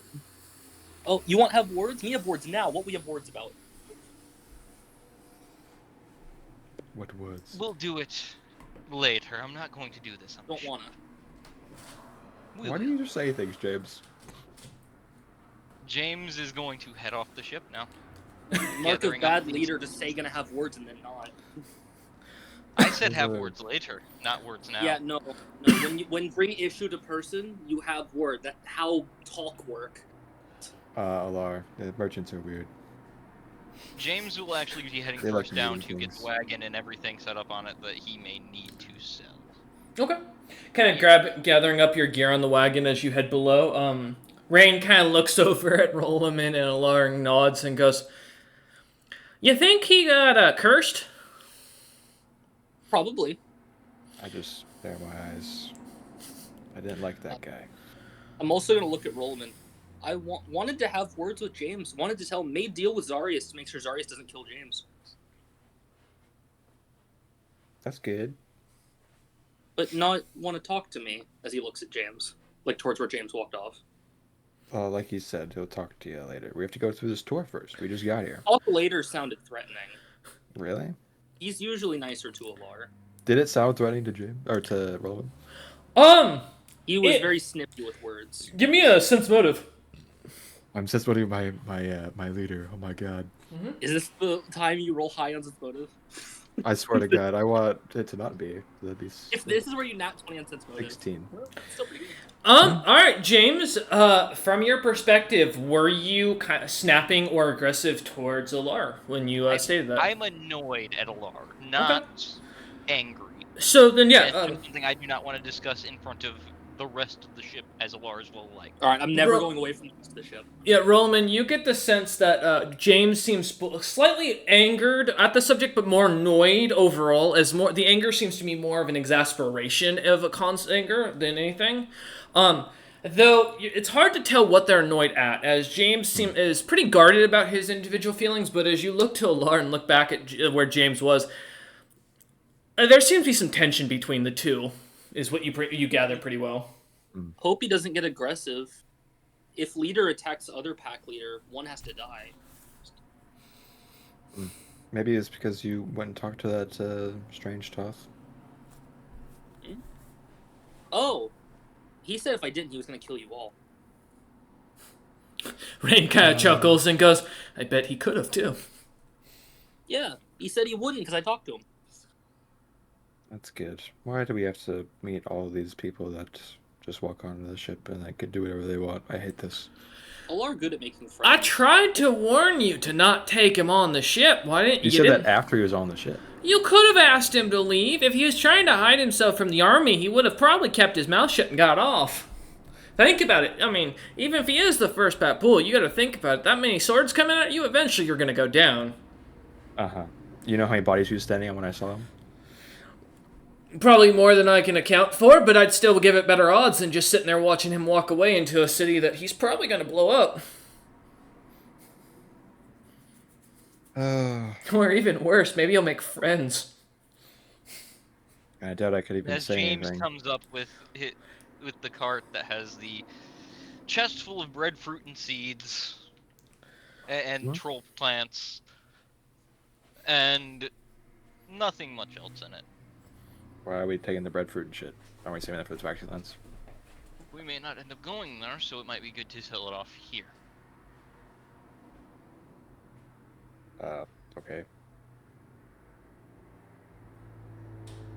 Alright, hop on down. As James Alright. will cast the level 1 spell Mount again to pull the cart around. Summon another donkey, I assume? It's still Or a mule? light horse that looks Okay. like The a majestic BK. Yeah, the majestic BK, yeah. As you summon it, and the cart kind of, or you start pulling the cart, Alar, are you following after, or are you staying on the ship? Alar kind of looks at James for a second, not happy that James won't talk to him, and he's not going to come along. He's going to go back below deck.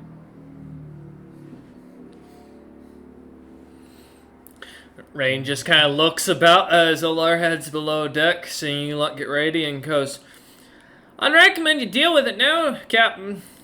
That's the only individual keeping this crew from cutting your throat in those early days. You're right. James will stop the cart and head down to talk to Alar. Oh, don't worry, I'll take care of Rolliman up here. She kind of starts to draw a small dagger, walking towards Rolliman. Don't just snort. stab him too many times. 0 times is preferable. He said not too many. As long as you're breathing, right? And she kind of walks towards you. As long as he can walk and I don't need to heal him afterwards. As you Don't head... say that, James. I could take a lot. Don't do this to me. You didn't listen to me before. Every time I told you to shut up, James is giving you your What the comeuppance. Damn, you're gonna punish your most loyal follower. Alright, that's gonna bite you in the You're ass. running your shit down, man. But Fucker, every time I told you shut up when it came to the white feather stuff, you kept cutting me off. as you head below deck to see where Alar is, Alar, are you on the bottom deck or the second with the crew?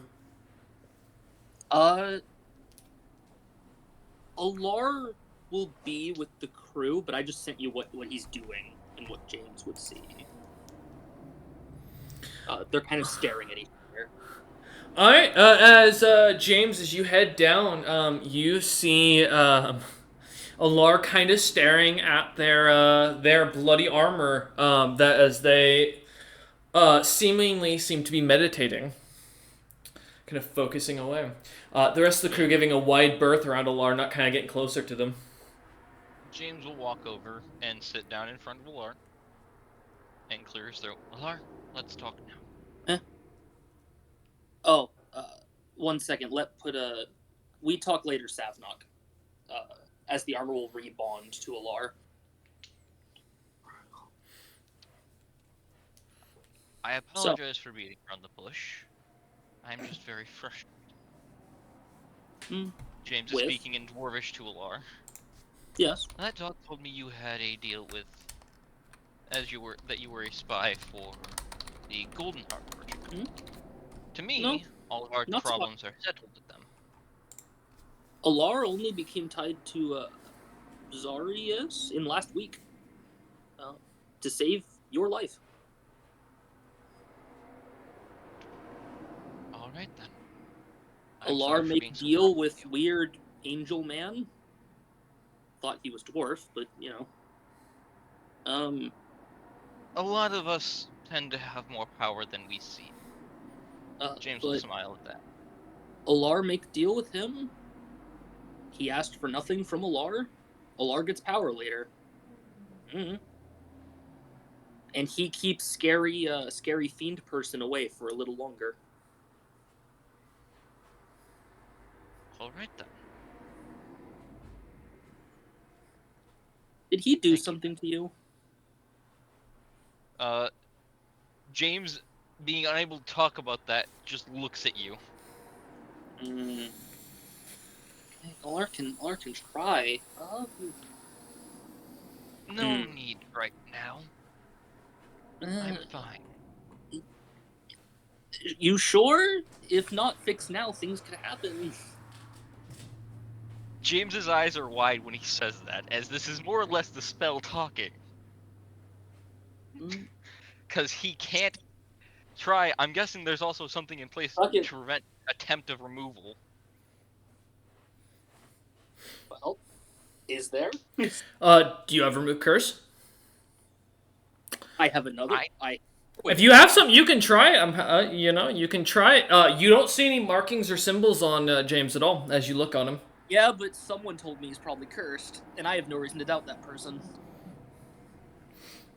So, but as you look him up and down, he does not have markings on. But feel free if you've got something for it. Yeah, I want to check something.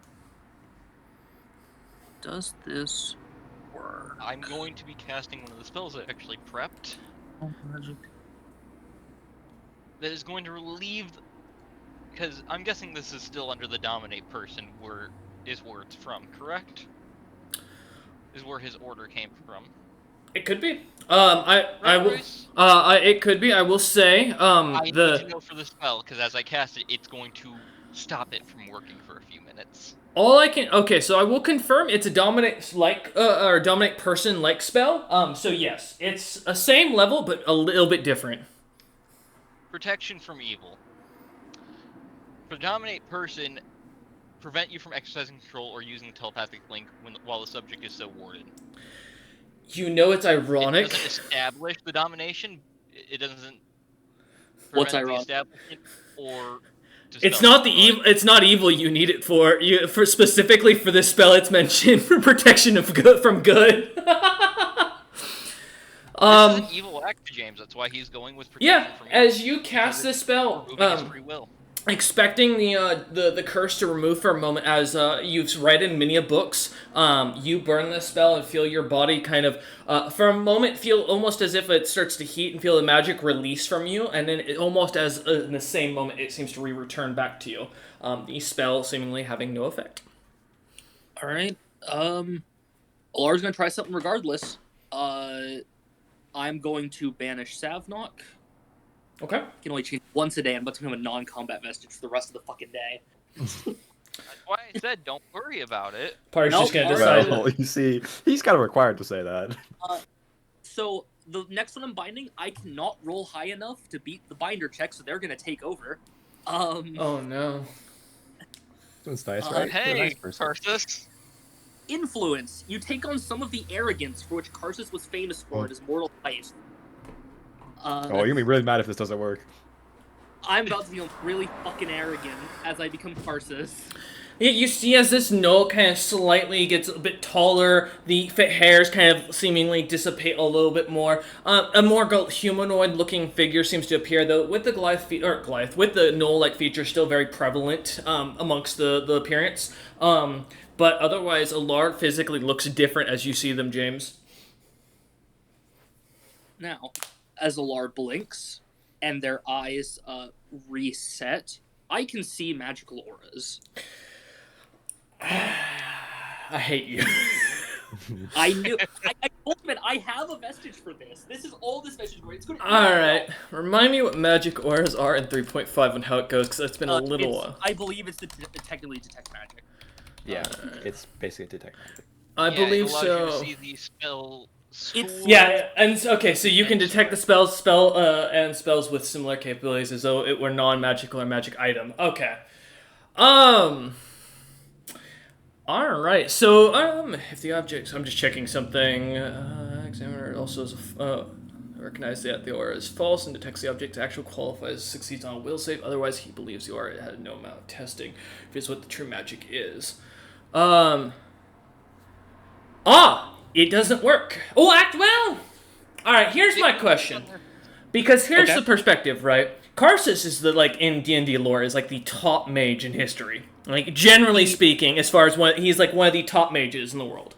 He was the mage that literally ripped magic out of the hands of a god for themselves. Yeah. Now, First Pat Pool has killed 2 creatures that were, in a sense, basically becoming on equal level to gods, which I don't think would count as a similar level.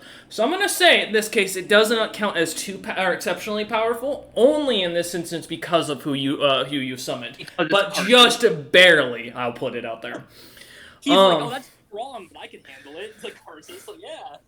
But as you see in front of you, you see a strange marking on it that you would recognize now at this point as similar to the Toth script you've seen a couple of times now. Even as this individual, although Karsus wouldn't be the exact name to it, the individual being a mage of a great renown would recognize the spell immediately.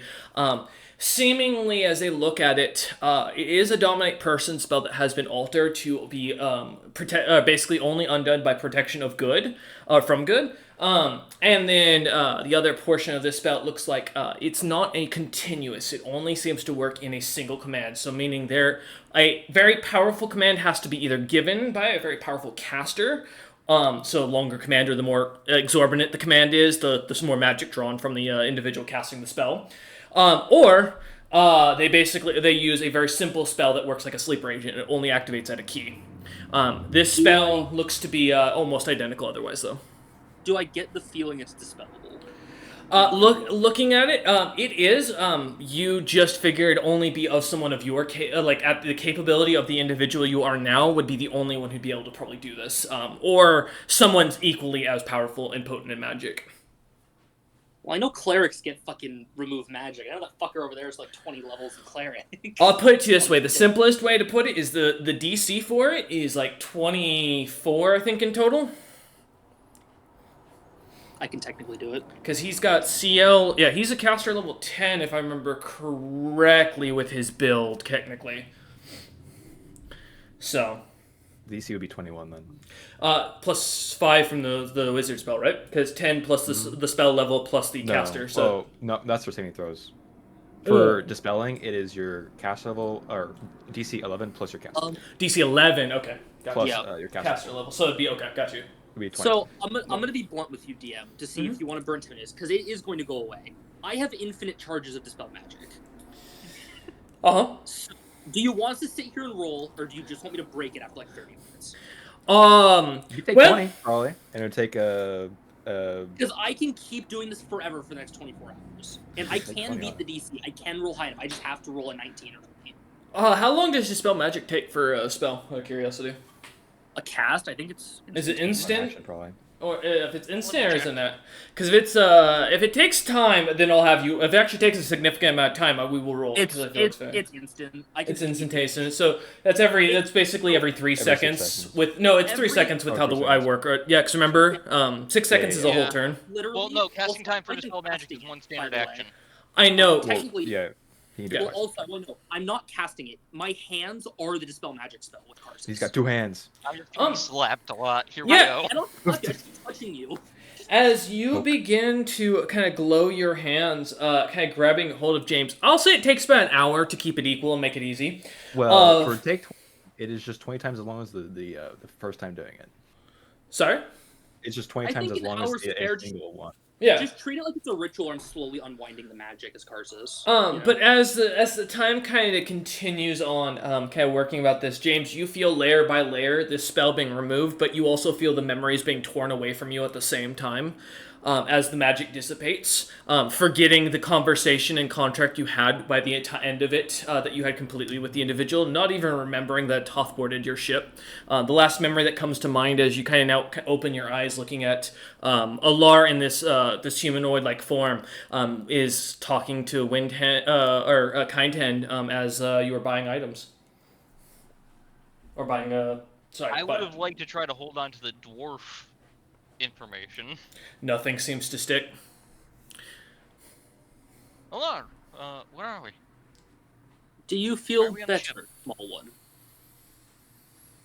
I feel fine. Why am I not Alar's in... eyes went below the in- golden.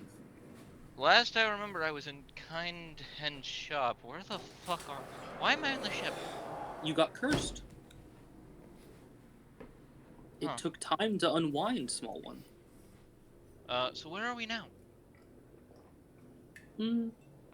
My host knows this is Greg's Maritom's land. Alright. I Now, hope that I got the things that I needed while we were in the Kothlands. Thank you. I might be the greatest spellcaster, but I don't want to have to keep undoing curses on you that take that long to break, so please. Don't make it a I habit. will try to be more careful. I didn't even... Do I remember Kind Hen asking me to take her son? Nope. You remember her sending her son to work on the ship, and from your understanding of your memory is that he someone showed up, built the terrarium, and left. That's about all you can kind of roughly recall as you really focus on it. I'm gonna Alright. go walk over to where Rolliman, just I'm walking up on the ship. I'm walking up Yeah. and walking out. Alright, let's go. We have stuff to sell and stuff to buy while we're here and possibly check work. So, do we know who the guildmaster is here? Guildmaster is Essa.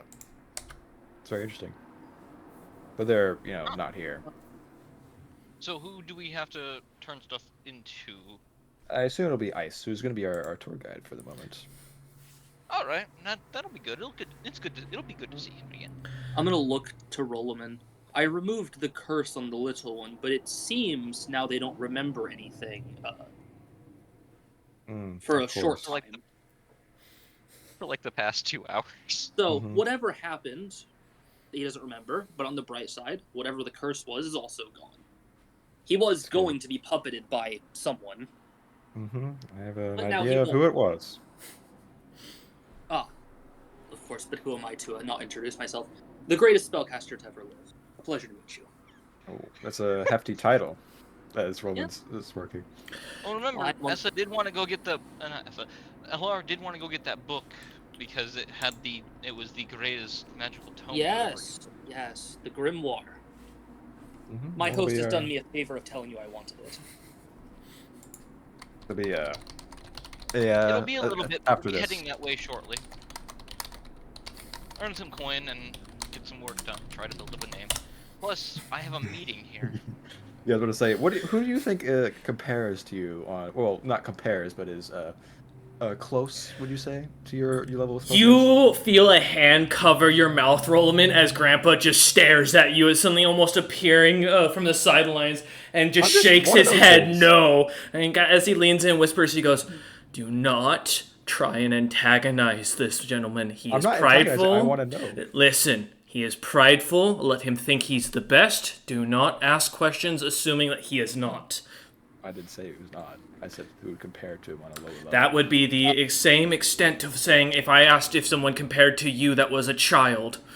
With the part Karsus heard, he's rubbing his chin. I once had a duel with a god of magic. I won, of course. As he gets ready.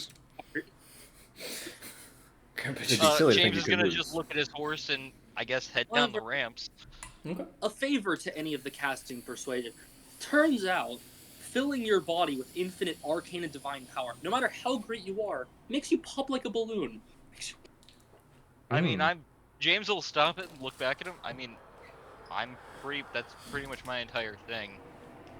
It's how I am naturally. Arceus locks onto James. Grandpa just smacks his forehead as he hears you guys walking home. I didn't hear what James said. I was kind of zoned out. What did he say? So when I said what made Karsus pop like a balloon, James says, that's kind of what I do. No. I can show you. You think you could do what I cannot? No, I just think that I have... Grandpa is jogging towards you at breakneck speeds for a man of his size. Panting very heavily. James is actually being genuine and kind towards Karsus with respect. It's not very strong magic, but it. Alar, as you look over, as this individual, you see Grandpa is, setting up a spell in his hand to basically banish you from the individual you currently Dang. possess. What do you think and you're doing? You see him kind of stop, breathing, leaning over, breathing heavy as he holds his knees and goes, "Dying of old age and cardio. And then banishing you from the body before you kill the very stupid merchant that we work for. I'm not going to kill him. Please, my great caster, you do not understand that this individual is ignorant of your abilities and has no understanding." As he kind of breathes through, like trying to catch his breath, leaning back and goes, "He is quite stupid as from the casting perspective. Please understand that his is gifted to him by a god, not by the arcane might." One of them. His grandpa kind of heavily bows, still breathing heavily and trying not to fall forward. Very well. It'll be forgiven this time. James just patting the fucking spectral horse that was summoned via arcane magic. Do you mind trying to draw him off? Tell me about some of your greatest works. I'm very interested. You're talking to This Carson. does look pretty good. Yeah, Carsus. Okay. Let me pull up things about Carsus. Let's do this.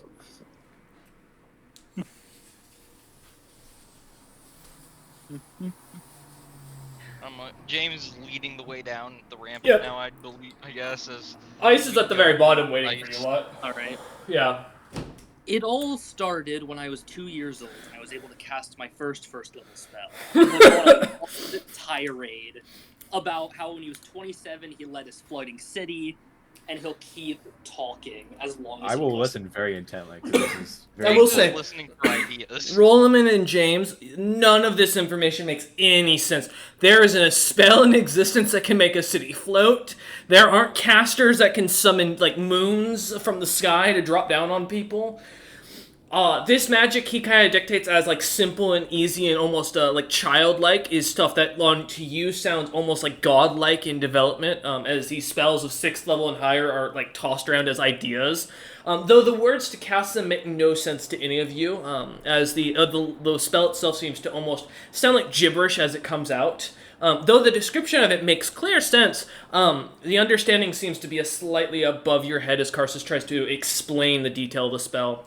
A lot of the information not really lining up with the understanding of the world as is. The elves, the James great getting casters ideas. they were, had a nickname for me. The child who would become a god. I gave it my damnest. Thinking about immediately hearing that, realizing that means this individual was probably raised by cannibals who eat people who can cast and love to cast. A couple things start clicking in your head as you hear him talk about these grand spells. Is he an elf? Carsus is not an elf. He is a human, technically. Arceus is human, I believe. I think in the traditional lore, though, he is raised by elves. Is because he knows that he learns elven magic. I know that. Because that's part of the reason why he can take hold of the weave. As he kind of walks through all this foreign concepts to you, because he learns, because at the time, elves were the only ones who could learn to use high magic. As you continue kind of heading down, Ice kind of listening in as he walks you towards the city, pointing out the new roads that are being built as they head out, the many towns that are being set up. Ice kind of pointing out there's about 4 towns in total with 3 new lords announced, a 4th to be expected soon. Kind of going on about the grand feast that's being held in the honor until the heroes arrive to the town as the mercenaries as well as the rest of the army are kind of returning to the city. Ice kind of looks at you and goes, "We should be expecting, I don't know, months partying. So quests might be slow to update, but money and booze will be handed out pretty fervently. Merchants will be traveling through as deals, according as Greg put it, will not be taxed for the next month due to this conquest. It's attracted a lot of merchants with interest to sell mass goods." Smile at that. That's good. I have some goods I'd like to offload here, and some information too. Ice looks at you and goes, "Well, if that's the case, why don't you come by Garden's Grace? Essa's kind of got to sit up there, and if she's come back into town, she'll be there. I imagine she'd avoid me like the plague. I don't know. She talked about you in kindness. She spoke well of good. you to Greg, giving you even an interview with the merchant company here to gain your Yeah. golden rank.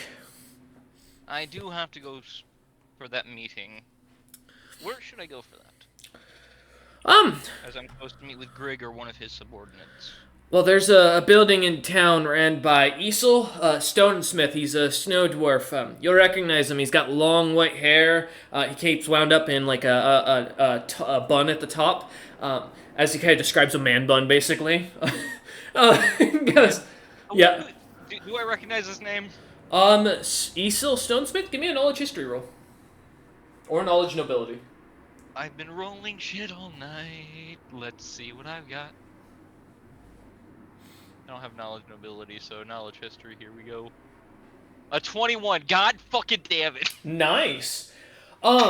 As you think about this name, Stonesmith is what would be considered a common name back home. It'd be similar of someone being called like a blacksmith in another land. This is just like a job title, though many snow dwarfs will use their titles in a sense to go to foreign lands and tame that as a name.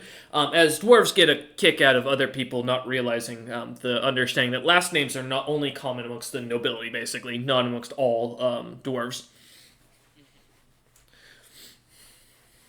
But otherwise, you do not recognize this name. It could be literally 100 different. It just means that they're probably of common birth.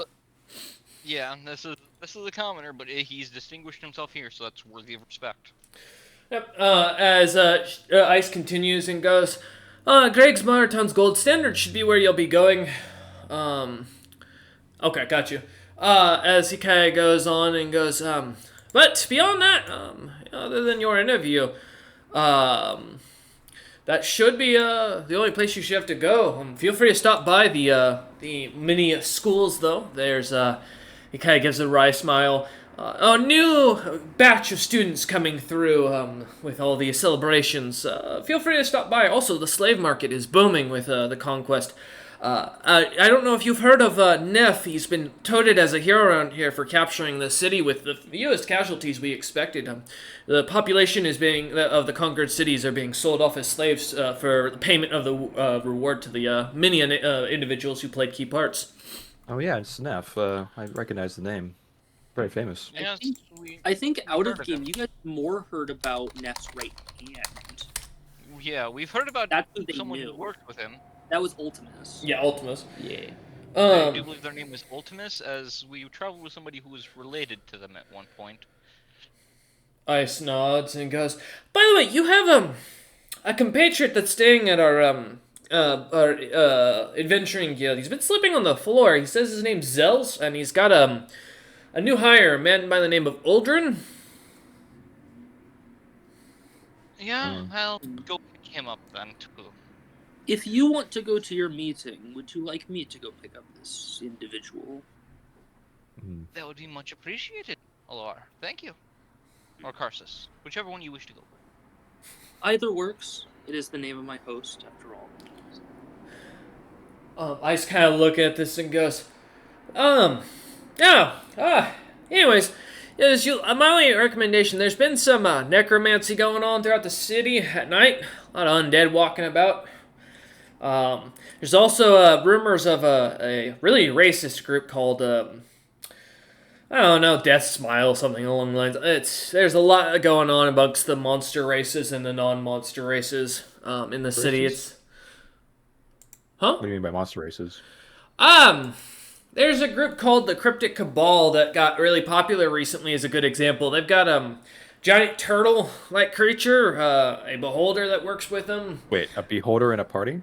Yeah, supposedly he's even got a pet mimic that follows him around that's the size of a small bear. Magical beasts working together. Yeah, they called mini legs around here. Interesting.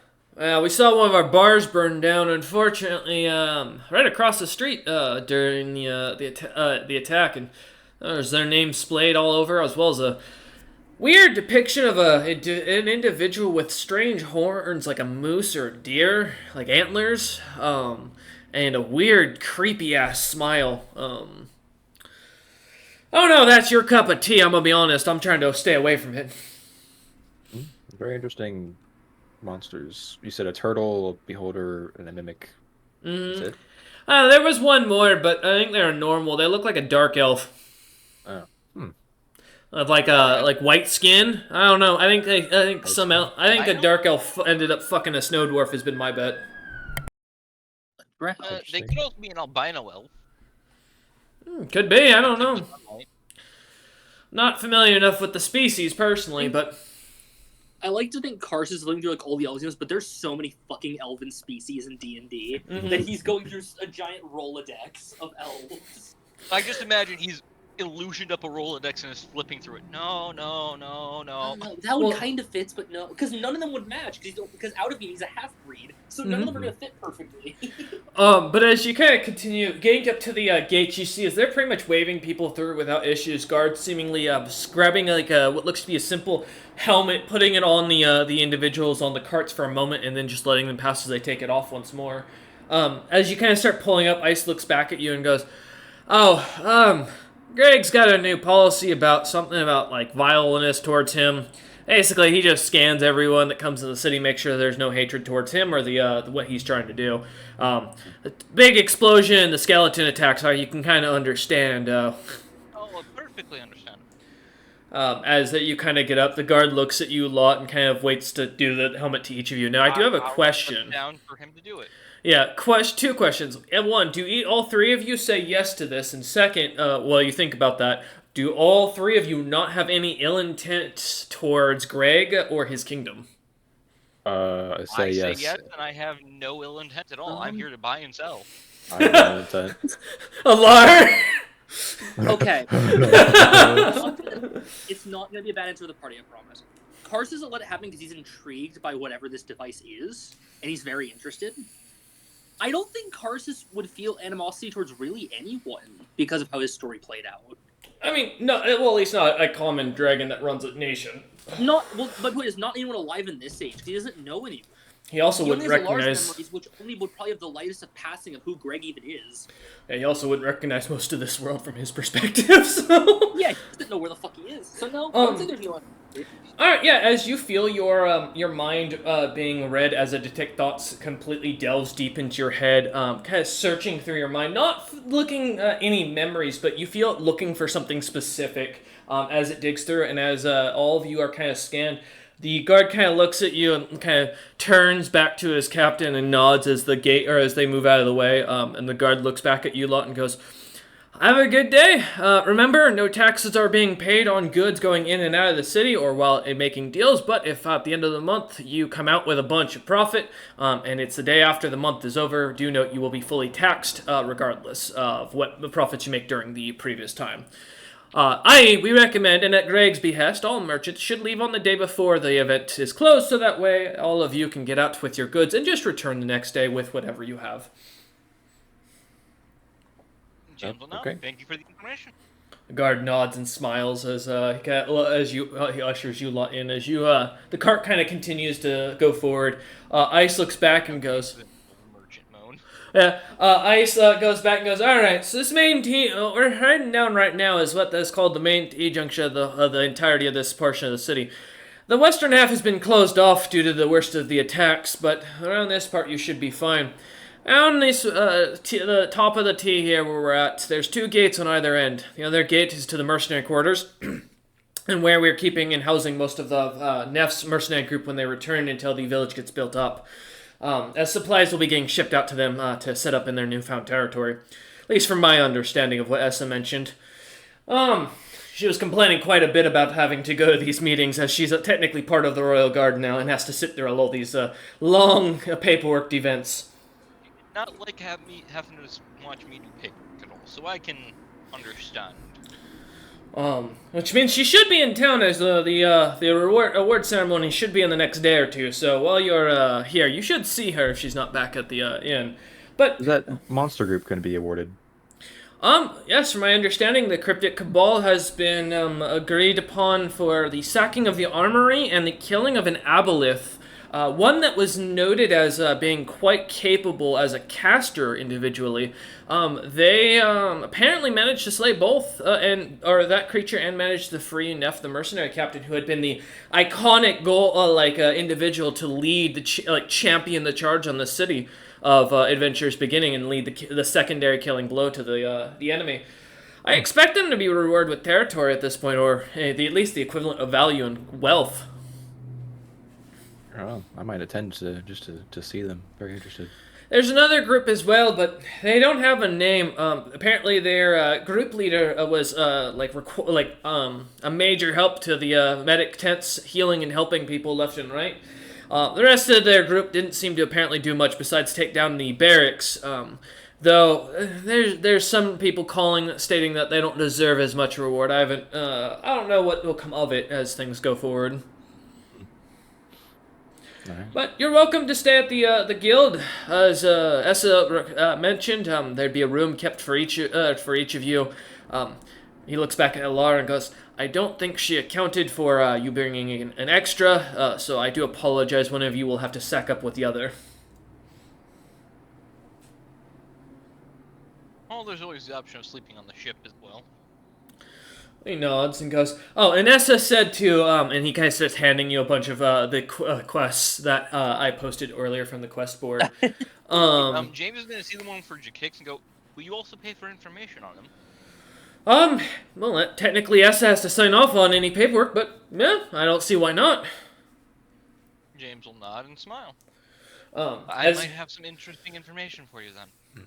Well, keep that in Something mind. Essa also knows, but I'm surprised if she hasn't shared yet. Well, Essa hasn't told me anything of what she speaks to.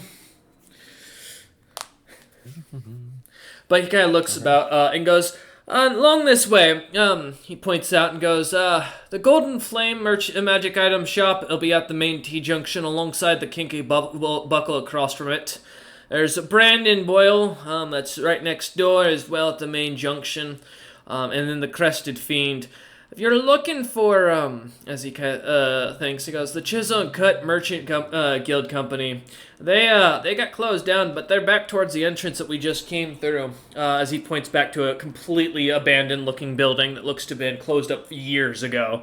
And goes, they still do business, but there's not much. Greg's Maritime's Gold Standard Company is going to be up towards the castle along with the three well-known bard schools. About halfway up, as he kind of turns the light horse or the horse kind of down the T-junction heading towards the massive castle. He goes, about halfway down here, we're going to pass both the guilds as well as the inn that's technically right next door.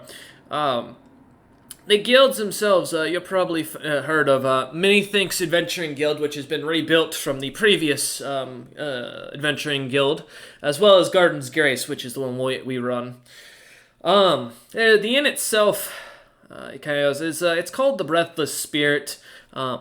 It's right next door to Garden's Grace, so you shouldn't have a problem if you want to get a room outside of our guild. If you're not looking to spend the night, Dragon Lair, as you hear, you see Ice kind of give a smile. Yeah. I get a quick chuckle. James is gonna say, "It was a wrestling match. My mule was in danger, and I freaked out." Yeah, that reminds me, what happened to BK? James is gonna look him dead in the eye. Sore subject. Do you remember that white kenku, that white hawk like thing that came on the ship? Yeah, roughly. Essa said something about it being him being dangerous, and something about being kind of creeped out by him. We should have killed him before he had forgot on the ship. Should have listened to Essa, I guess. His Ice just kind of turns, kind of going, clicking the bridle in his hands. Yeah, James will end it there. As you reach halfway down the T-junction, you hear the horse kind of neigh as they come to a stop. On either side of the road, onto your right is you recognize Garden's Grace. The building itself looks to be have a large, looks to be pretty much plain 2-story building with a large garden out front that has a couple picnic tables set out and people eating and drinking as they do. Inside the building, it looks like it has shelves full of drinks, trophies kind of splattered all throughout the wall of monsters that were hunted, little notes and names underneath them.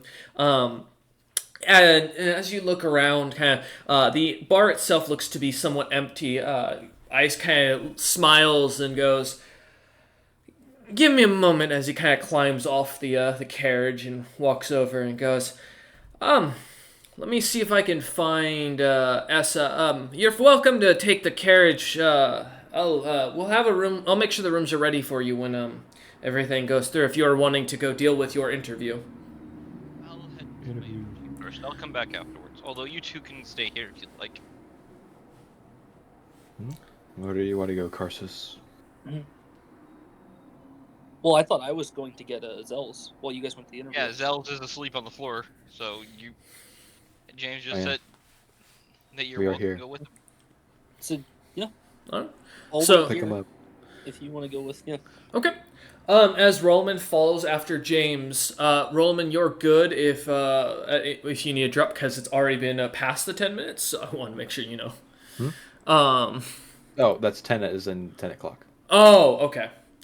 Okay, cool, no worries. So yeah, as you two kind of head forward, Alar kind of heading over towards into the guild into Garden's Grace, kind of waiting, as, Ice goes and, kind of fetches, Zell's. Following Rollman and James for a minute, as you lot continue down the main street, all the way down, another hour's worth of traveling as you pass by buildings that are being rebuilt, houses that are kind of half destroyed, carts that are still being kind of put together, and bodies that are still being kind of pulled and taken away. Guards kind of walking up and down the main streets and roads. As you continue up the main street, though, you finally come to the center of what is considered the Nobles District. The castle itself, another hour's travel north from where the large fountain is, what kind of dictates the start of the Noble District. A fountain itself with a large elven, beautiful woman kind of posing over it as water flows from her hands, kind of blessing the area around it with the greenery. As you look across, though, almost about a little bit east, right from the fountain, and still within walking distance of the fountain itself, you see the large marble building that looks to have these massive columns carved to look exactly like the elven woman in different poses, holding out different bits of coin. Some that look like they're calorium on one side, the other side looks to follow the giant's coins, as they seem to be almost pouring out of the individual's hands as you head over to the building. The 40 stairs being quite steep and designed for actual dragons to walk up, though as you look about, you see the place looks almost empty, at least in the outside. Hearing from above, it sounds like it's quite busy as every once in a while the door kind of slightly cracks open as someone pushes it or gets knocked up against it, and the sounds of loud chattering, coins and metal kind of being flicked about, and other such noises kind of seem to explode outwards as you hear this. Is each step for James like above chest height? It is at knee height, roughly. Oh, okay. Yeah.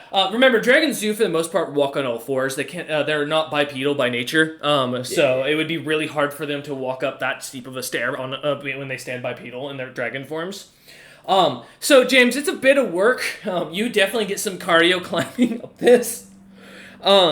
But as you finally get up with Rolliman, going up to the doors, you watch as the doors almost seem to open up to you, expanding out as the illusion around opens up to this massive guild hall, with tellers standing behind these fine wood, like desks with bits of glass going everywhere, merchants coming in and out of portals, as they seem to be dropping off goods, talking to people, making deals. You see the occasional groups laughing and trading drinks in one corner as a small bar has been set up. A large back area where it looks like offices have been kind of set aside for individuals to kind of make deals and work. All kind of seems to display itself in front of you. as the very thick stone flooring kind of allows the clattering of the many footprints or sounds of feet kind of going and clattering across it, you see as the man-bunned snow dwarf comes walking up. They're so slightly on the chunkier side, as they look to be quite thick around the middle. They seem to have a large cat kind of laying on their shoulder that is very fat. I'm talking 30 pounds of orange tabby. Obese. That is like laying almost over their shoulder as they come walking over. Holding out their hand, the individual smiles and goes, "Name's Esel Stonesmith. And you are?" James will shake his hand and go, James.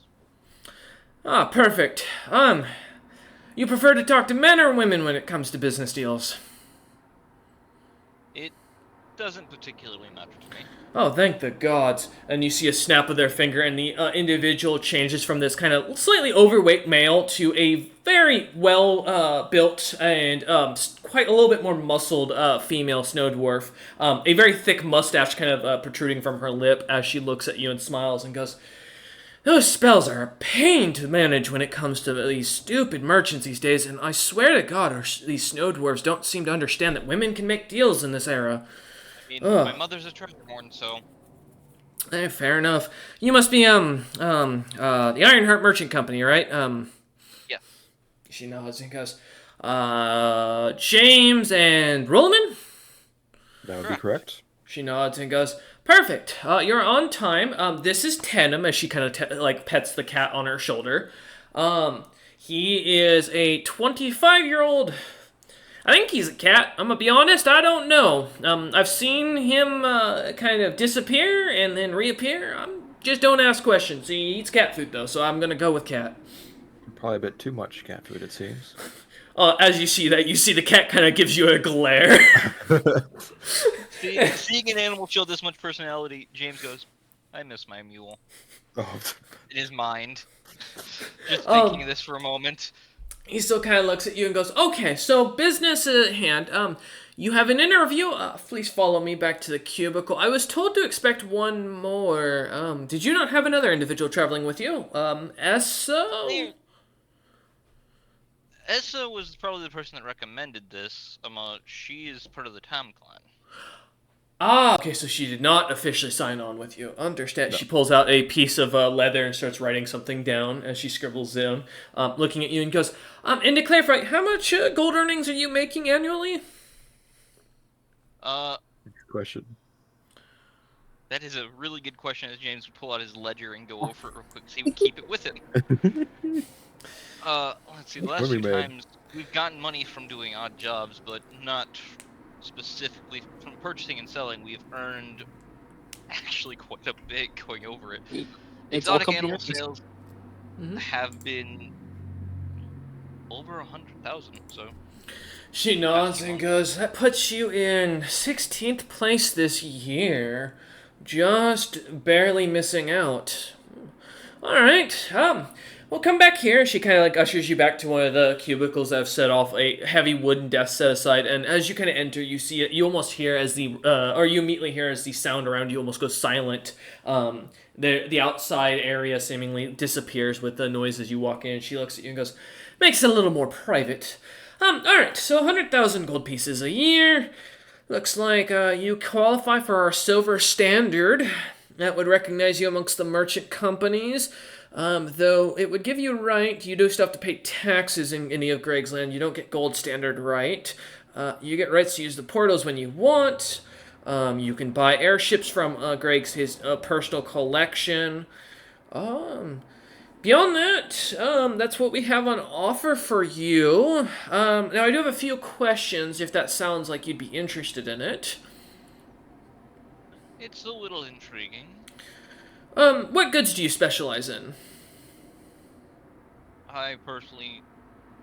Literally, we have sold anything and everything. I personally can Wait. hand make home goods and whatnot, but we have done most of our sales on exotic animals. With all the Not metal we animals. just bought, technically, Okay. We haven't sold it yet, so it's not part of the money. She kind of nods and goes, On hand, I have some information that I would sell off and produce to sell off, as there is a need for it somewhere else based on a rumor I've heard. So information dealing in exotic animals, okay, that doesn't put you in good company, as that's going to put you at rare odds with the Golden Heart Merchant Company, who specialize in exotic animals.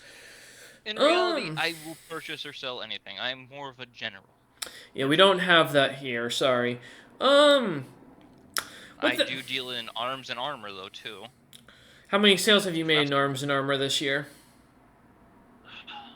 Does it outweigh your exotic goods? No, it does not, sadly. You can re-register them when you bump to gold standard. With that in mind, the last question I have for you is, would you be willing to swear an oath to Greg's Marathon that you will answer the call if war breaks out and you would not work against him or his merchant network? Well, I probably wouldn't work against him regardless. This is really a I yes don't. or no question. I'm sorry to tell you, as it is part of a pact I have to write up for you. If you want this individual, you will get the option to sign at the end to choose. But I do want to make this very clear. This is a yes or no interview. This is not. I need your opinion. As she kind of looks up at you with a slight annoyance in her eyes. The realization she James, does this all day. yeah, James is gonna be polite. Yes, if I were to accept, I would agree to that. Perfect. Alright. Last question. If Greg was willing to offer you, say, a position where you could sell a profit of arms and armor or military like goods to a nation, would you be interested? Yes. Okay. She finishes writing this down and she goes, Alright, so this document basically states that you won't go against Greg's Marathon unless he screws you over or tries to attack you or is proven to be linked to any attacks on you directly, as is required. Every merchant wants their protection made. It's standard amongst all of our merchants for the Silver Standard program. She kind of looks at you and goes, this basically states that if we offer you goods, you'll sell them, you keep their profits. As far as it goes, any goods offered to you are based on market value, and you have the right to refuse. However, unless requested specifically, at that point you will have to give reason for refusal before it's accepted. And lastly, here it states that in times of war, your ship may be commandeered to be used to ship military goods as long as you are paid equal to what the value of your ship is and the time lost, as well as the goods you would have potentially made. She looks at you and goes, Did you catch all that? Yes, I did. Good. This is for you to sign. If you choose this, you will have an option within a year to upgrade to the next position if you manage to out-earn any of the other exotic animal sellers or if you change your classification of merchant. All right. And she kind of hands you a kind of quill and some ink. I'm going to look it over and think on this for a moment because James, while this would be helpful, this would also be hindering. Because this puts him in a chokehold and pits him against the Golden Heart Merchant Company just based on what he's currently sold, not what he prefers to sell. Mm-hmm. So Go ahead and How walk hard it is it? through. Yeah. But Go ahead. on the I have other a question. hand, Oh, yeah, what's your question real quick, Roland? How hard is it to get these sort of meetings to get these sort of deals? Oh, Essa had to basically pull a huge favor. Like Greg was not happy with meeting with you. His exact words with the interview was that you weren't really worth much, and that Essa did all the actual work. But she insisted and worked hard to get him consulted.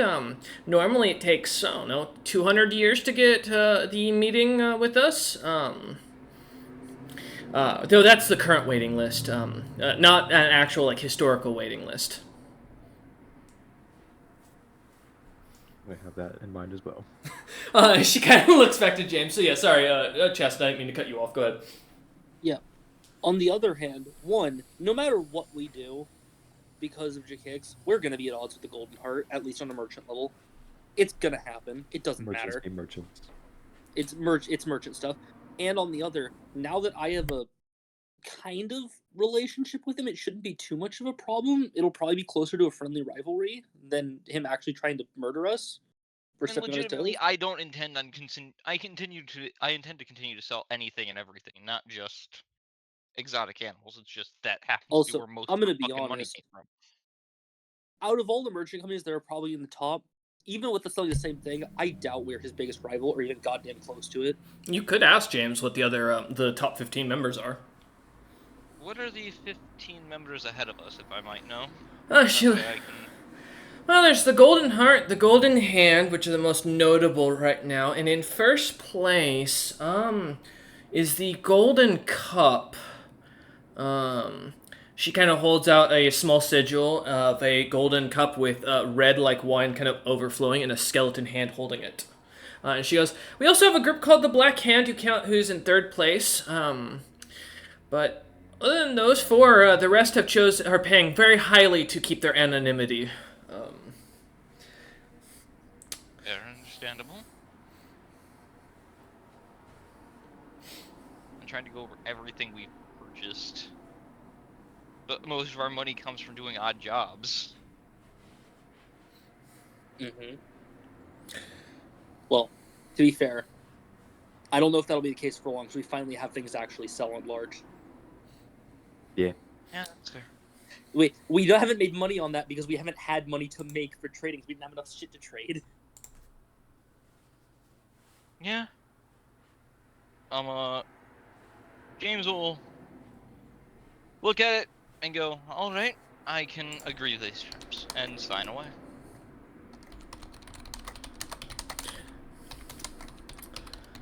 Okay,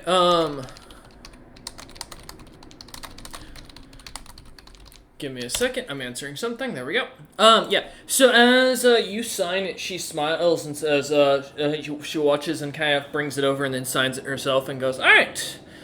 Greg will officially recognize you, not in person, but your name will be announced at the feast as a new merchant company signing on, as is required for every silver rank and higher.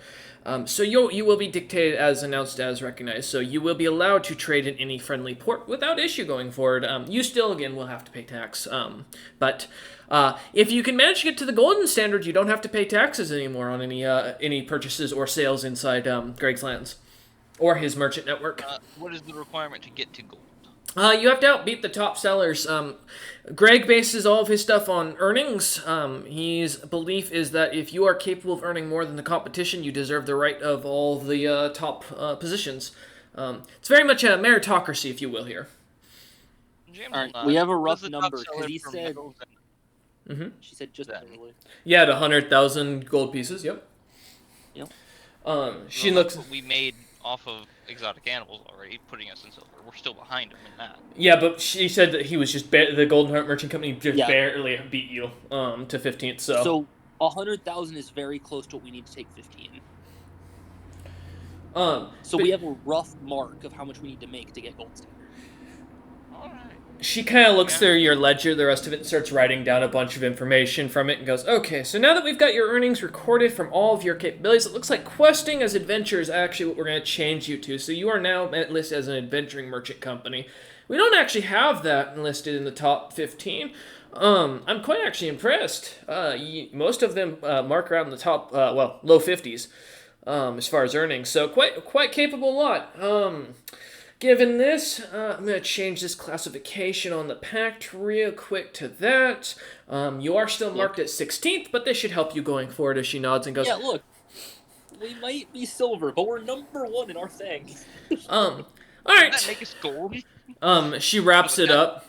She kind of, she hears you say this, she smiles and goes, "No, I'm sorry. It is still based on earning potential. And unfortunately, your industry still has the lowest earning potential out of them all due to the high death rate. Unless you're working in the insurance portion of that, which that's a whole different industry that we talk about. Let it be known you are welcome to use our portals at our merchants guild here. They seem currently lead to a few areas. I am happy to show you around later when you are looking to actually peruse. But if you are not currently looking to leave, I would recommend you come back later, as I have many other things to take care of." We'll happily come back later.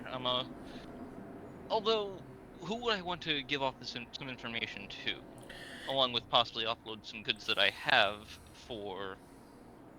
that go with that information? Information for bounty hunters typically goes through a gentleman This by the isn't a name. bounty. This would be more of an area that has high need and no fill in yet, from my knowledge.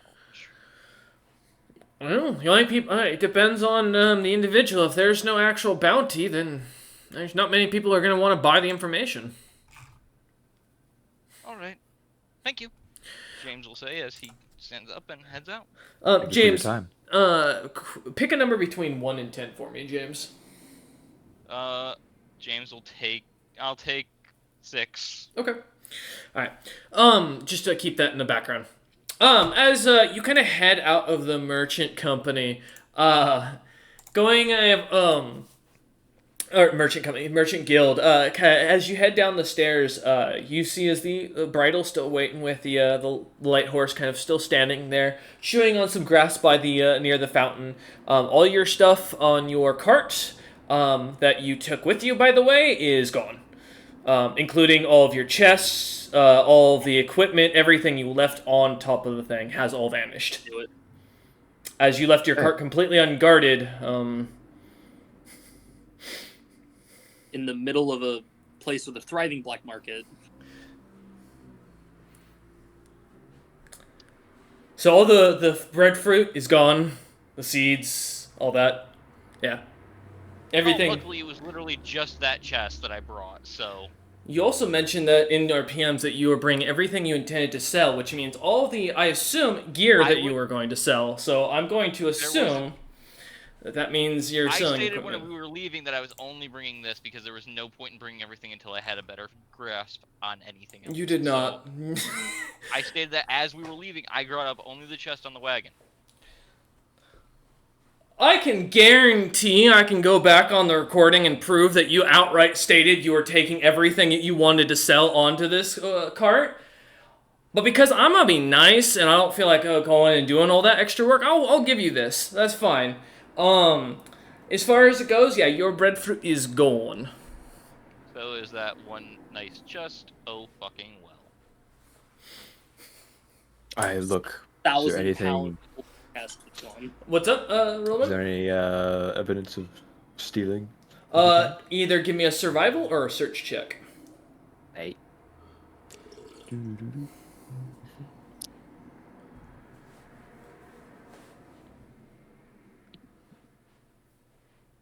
20. With the muddy roads, it's not hard to get prints in the streets. As you walk over to the cart looking around, you see 2 clear prints running from the cart in opposite directions. One looks to be a large cow-like hoof, and the other looks to be a very small foot. That's humanoid in shape.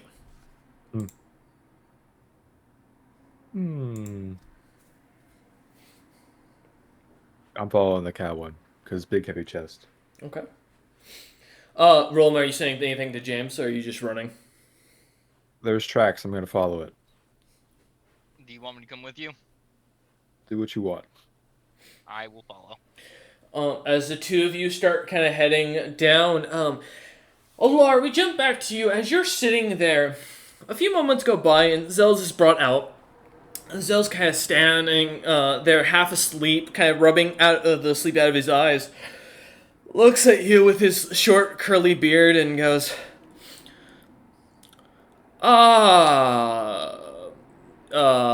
you're that dog. Oh no. Ayler? He takes a deep breath. Don't cause a scene. It's not worth it. My host's name is Alar. Apologies. It's been a groggy day. Wait, how'd you get here? There's a portal. Oh, so you did take this. Yes, we took the portal in Kruor Castle. Oh, okay, that's okay, different. All right. Fair enough. I know I was told to bring something. Oh, I have information for you. That's what it was. You know that Alfred Stone fellow you lot banished? I figured out where he ended up. Oh. Which is good news and bad news. Good news is he's not going to be coming back anytime soon because it's an uninhabited continent from what I've been able to dig up. full of very strong monsters that has only been recently discovered, and the creatures on the edges of the beaches are noted to be able to wipe out entire ships. I'm gonna be honest, I'm not thinking he's coming back from that. Bad news is, I have confirmed he's not dead. I had a cleric in town and a wizard as well looking into him, and he may have spotted me kind of scrying on him, but, you know, it was worth it. He's not going to be happy when he finds out James already knew this. I also got 2 new hires. But the other one said he'd be coming, or should be coming in a couple of days. You'll meet him soon enough. But the other one, as he kind of turns back in this 6 foot tall fire giant, kind of comes walking, or 9 feet tall fire giant. No, he is 6 feet tall. Never mind, I'm right. 6 foot tall fire giant comes walking in as you recognize Uldren from Sunday's party, kind of bowing as his mask still covering his face, his ninja gear kind of fully on. He is equipped to the nines as he seems to have little knives and little daggers all throughout his body. Alar has never met Sunday Party, so... Nope. Excellent. I was not told exactly if I should bring you to meet with James in his meeting, or if I was to wait here. So I suppose I'll leave that up to you. I know where he went. I'm going to take a wild guess. He's going to talk to the merchant company and register with them. Yes, that was the idea. Yeah, there's a crazy wizard walking around on the streets. I ain't going out there. A wizard? Yeah, tiny little fella. Oh, no. He's a snow dwarf, but man, I've never seen a snow dwarf without a beard. And he's got an attitude, something fierce. It took one look at me, and I thought he was going to kill me. Though that might have been the weird mask he was wearing. Last I saw, he was going towards the ships to check him out. I kind of dived in here and kind of hid myself when I saw him walking that way. Powerful wizard. I'm sure I'll find him later. He kind of nods and goes, well, I mean, if they're going where I think they're going, they'll be here soon, because Esther's coming back to town tonight. Last I heard from Ice in the back is that she's very upset that her hunt went horribly, as apparently the first Papool managed to escape with his favored mount. First Papool...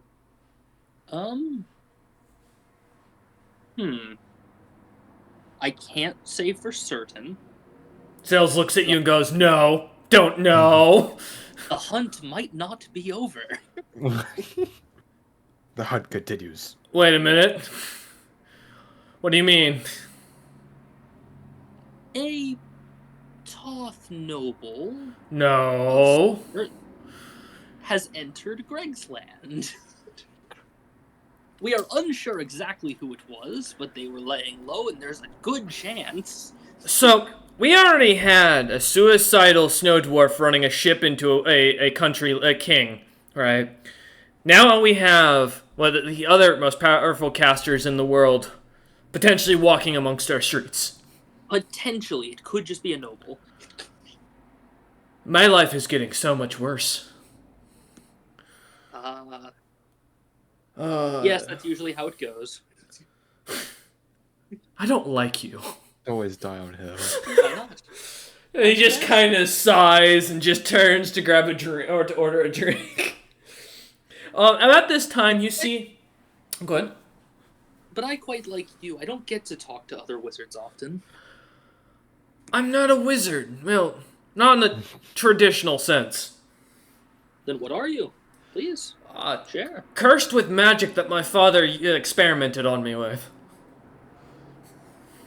Cursed. I'll give him a closer look with my kind of constant. You see magic that you recognize equal to your heyday of power. This seems to be a spell that has gifted him with almost magic capacity capable equal to you. However, it seems to be instead of with the ability to learn spells, it seems to be more like a spell-like ability, like a monster would have. And recognizing that he can't actually use most of his magic because he can't physically as an individual doesn't have any spells naturally to use.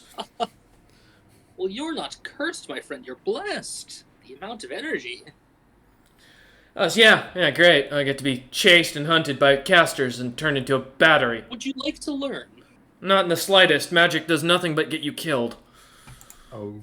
Having that much magic, not having to use it, will get you killed even more. He kind of takes a long sip of his drink and goes, "This day's just gonna get better and better." And I feel this is an important time to say, the second half that I did not post the downside of failing this check, I cannot roll diplomacy, I can only use bluff and intimidation. Oh.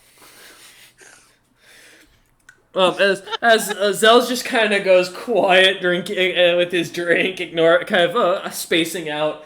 About 30 minutes of awkward silence kind of continues. As Zell's, not necessarily awkward silence, but Zell's does not seem to acknowledge or even want to speak any further. Just kind of forced staring at his drink. Talking enough for both of them. James and Roman, as you pass by, you see as Lars kind of sitting at the bar, looks to be talking to someone, that seems to be just cut off by by the doorway itself. Do you stop by, or are you going to continue past? I'll wave at them. I'll poke my head and go, stuff was stolen off the cart. We're hunting it down. Come on. Ah, an adventure. Excellent. Zells goes, "Oh, Zells. oh no, hi, yeah, James." Hi, Zells. Good job letting Metalbrand know about everything.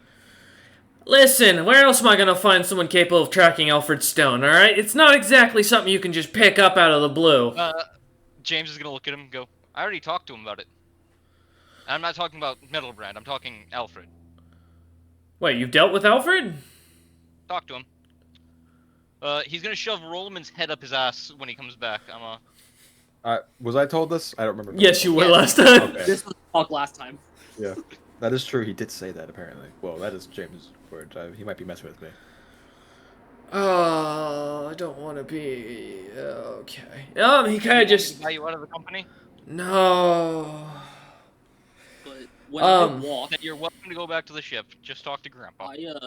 when I grab my staff, because of one of my other things, the magic is visibly showing around the staff when I'm holding it. As you do so, yeah, the magic aura kind of starts to expand around the blue-like coloration, kind of almost flowing around the staff like a liquid. And I'm guessing I see Aldrin as well. You do, who's kind of just standing there, kind James of looks quietly. up, narrows his eyes and goes, I remembered you. You were back in Primhurst's He's our last new hire. hold. Interesting one to get. He was the one running on rooftops, if I remember correctly. Zells kind of nods and goes, I got another one. They'll be here in a day or two. As he kind of takes the rest of his drink and kind of stands up and goes, Anyway, no time to waste. We're chasing a thief. Let's go. Okay. Wait, I was gonna... Alright. Aldrin. I remember Aldrin's skill set. He sneaks around Sneaky. and stuff, right? Yes. Sneaky boy. He was sneaky with us. I wait for him to come over. He kind of walks over quietly. All right, we're hunting down a thief. Mind helping us? He just hands you a little piece of leather.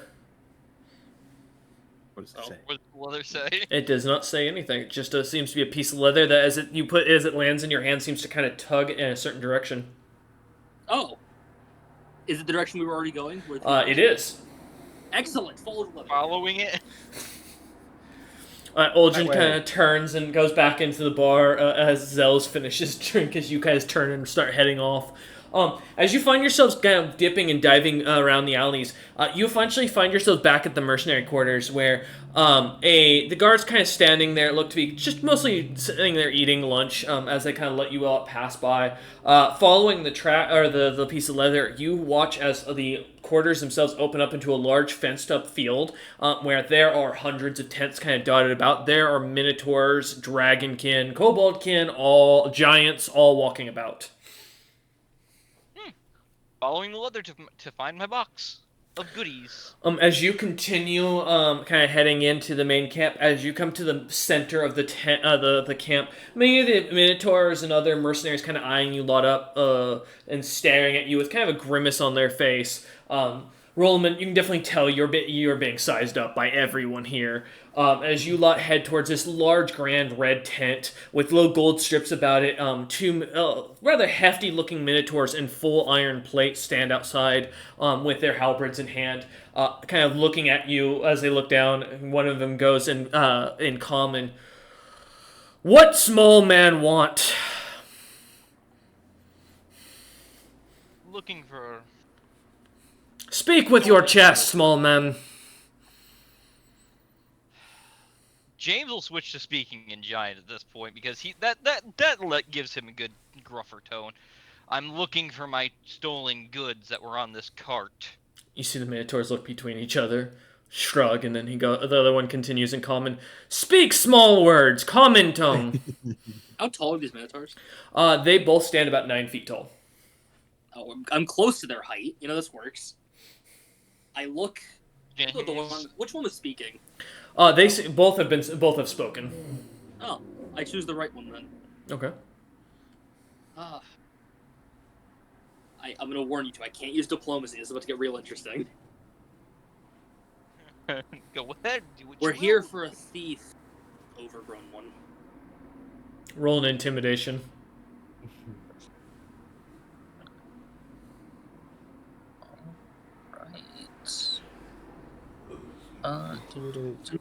Oh, we lost. We're gonna lose Rollaman. No. No, No, I you're said. good. Okay. So what'd you say, Lar? 16. 16. As you look him kind of look slightly up into his eyes with the little bit of angle between the two of you, kind of giving a glare of superiority to it. The creature, the minotaur, kind of looks at you, locking eyes, but you see as for a moment you know what this is. As the first one to break away is going to be the one who loses. As you continue to stare at this creature for a few moments, it seems to immediately kind of start to look away and look back down towards James, seeming to slightly cower as you pick up. Now then, will you let us pass to retrieve our things and leave peacefully? They both seem to slightly step aside. I look at James and I usher him to go forward. This is how you get progress. Come, my friends, as I'll walk into the tent. As Do the you, minotaurs have hooves similar to what Walking was? in with. They do. As you head in, you see a massive 18-foot and 8 feet wide minotaur bull with massive black horns, a large golden ring in their nose, and scars all over their body. They seem to be wearing a bit of what looks to be like thick leather that's barely kind of hanging onto them, as it looks to have been designed for someone around the medium size. This individual, being as large as they are, does not seem to fit the item itself. On their side, they seem to have what looks to be a great sword kind of hanging at their belt. A couple of what looks to be short swords that look almost like daggers to this individual on their other side. They are well muscled as they kind of look over at you lot as you enter and go, "You scare my guards and you call me a thief?" Yes. I lock eyes with the guy. He walks right up to Karsus, snorting as he looks down at you, kind of standing over you, the heavy breath coming out of his nose, and goes, "I could kill you right here." You could try. While they're talking, I'm looking around. Do I see our chest? As you look about, you do see a very clearly obvious chest that has James's mark kind of imprinted on the side of it. Oh, look, it's right there. The chest? It walks. And It the kind of. contents of He it. turns over and walks over to it and kicks it. As it opens up, there's nothing in it, and he goes, "I bought it from a child that was walking around."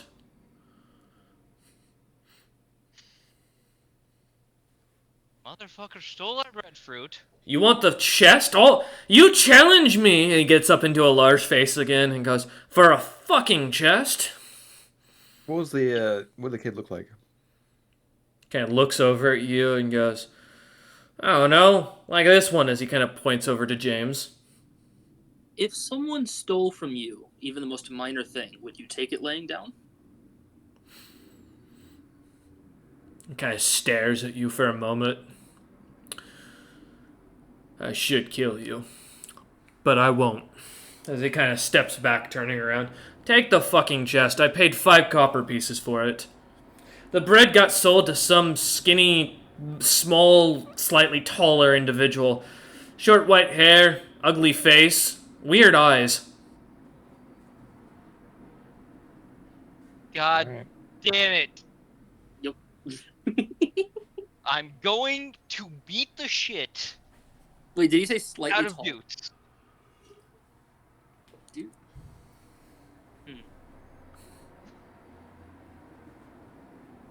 Minotaur captain just stares at you.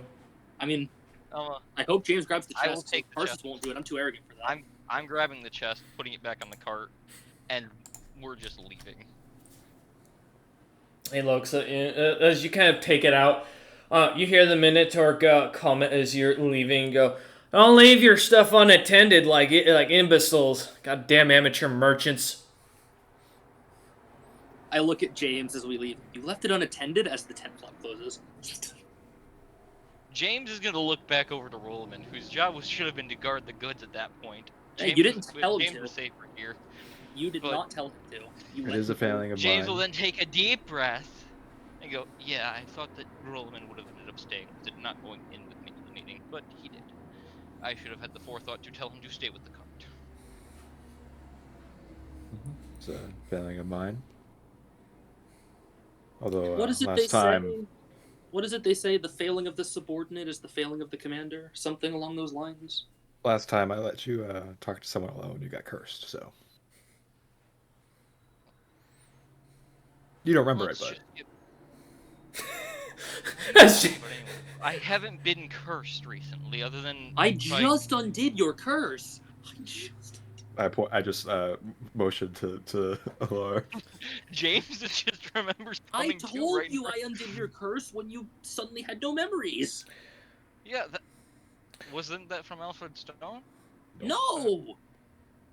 It was from a Toth that walked on the ship. One of those weird bird people. Why would we... Someone Oh, stronger well. than Alfred Stone. Yes.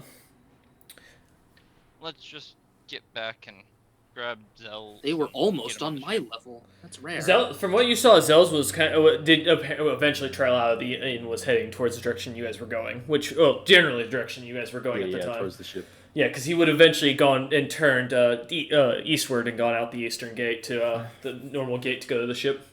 Well, we have a description now, so if we ever run into that individual, we'll give him a good beating. I'm not worried about it too much. The red fruit ended up being a reward for losing crew, so it wasn't money lost nor gained really too badly. Exasperated as I am, we can move on. There's plenty of work to do, and plenty of coin to earn. All right, where are you heading, James? With the group? Is it hunting time? I think it is. Take a look at the As quest. we'll We head get back to the Yeah.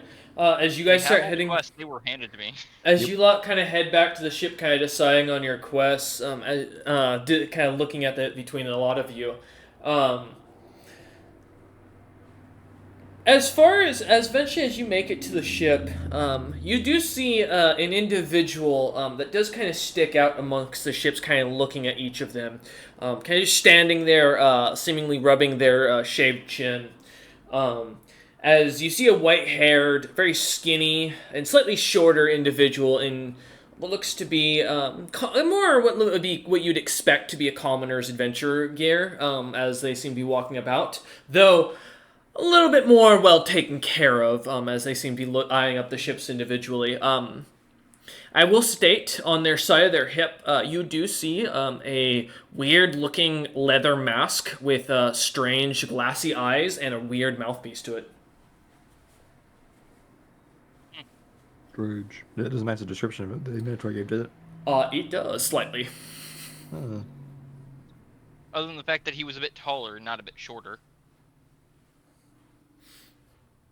Taller than the child he spoke of that did the original stealing, yeah. Yeah, but like, isn't Zilpip like 1 foot? Yeah, Zilpip is 1 foot I don't tall. think even a child would be that. Yes. I am 1 foot. So it does not match because he's not tall. No, enough I'm to just tie. saying the mask thing catches you as far as it goes would be what would match for what he gave for the description with I the know weird you eyes. play with your red herrings, and I don't believe Zilpip bought a bunch of breadfruit. That'd be a weird buy from him. I mean, I will say you Yeah, do good just see point. Zilpip standing there. It's not he doesn't have any like a wagon with him. There's no one else. He's just looking at the mini ships that are kind of docked, kind of eyeing, looking at each of them in turn. I mean, none of my business. Not my business. He's welcome to look. As you kind of pass by, though, heading up towards the ship, you see his grandpa kind of comes down and is smiling and goes, "All right, James, I've got some money saved up from the crew. I'm gonna go in and buy some gear, food, for as everyone requested." Nod. Um, Be safe. Yeah, I've already hired. I'm gonna go take some time and hire a bodyguard, given what I've been hearing about the town. As he kind of nods. Wait, out of game.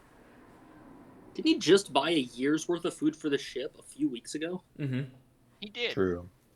And James is gonna look and go, so James is gonna look at him, and I'm looking for like panic or something. Worry. Yeah, give me a sense motive. For the reason of why he'd need to buy more food suddenly. I shall also, although I don't think I'm good at sense motive. No, you know what? No, I got this. Sense motive, that's a 20.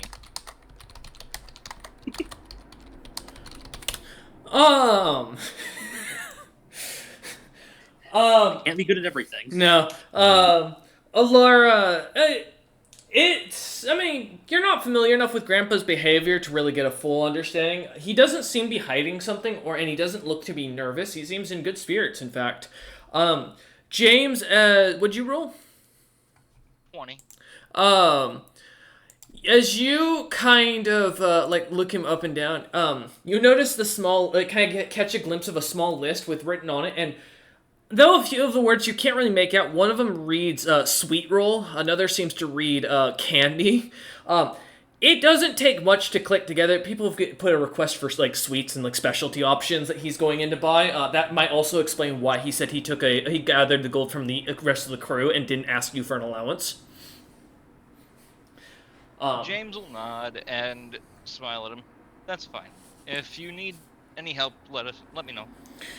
Yeah. Just cracks his back and goes, I've got this. I need a good walking around town. And Rain has offered to take over for cooking in the background. James is gonna look a little concerned. Rain is smiling and seems to be cutting what looks to be an onion as if she was stabbing an individual with it. Look, What did onion do to you? Karsus smiles because they know why they threatened the poison thing. They also know that Rain likes their host, so he's not worried.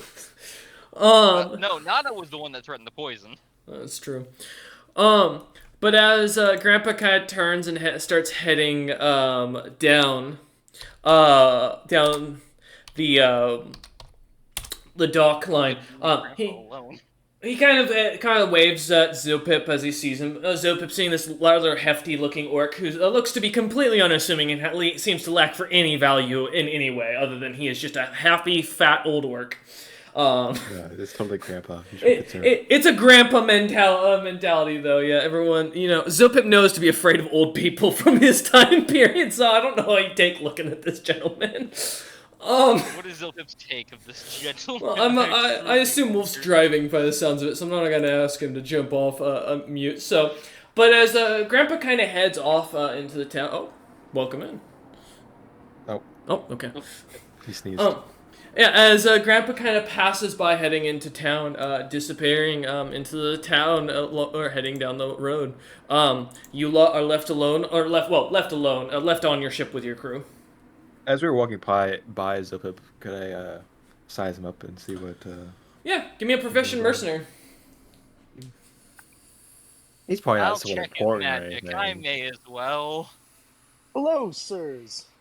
You seem like big, strong gentlemen. I'll say, I see his magic on a glance. What do I see? As Zilpip kind of comes walking up the port, and kind of onto the thing, wow.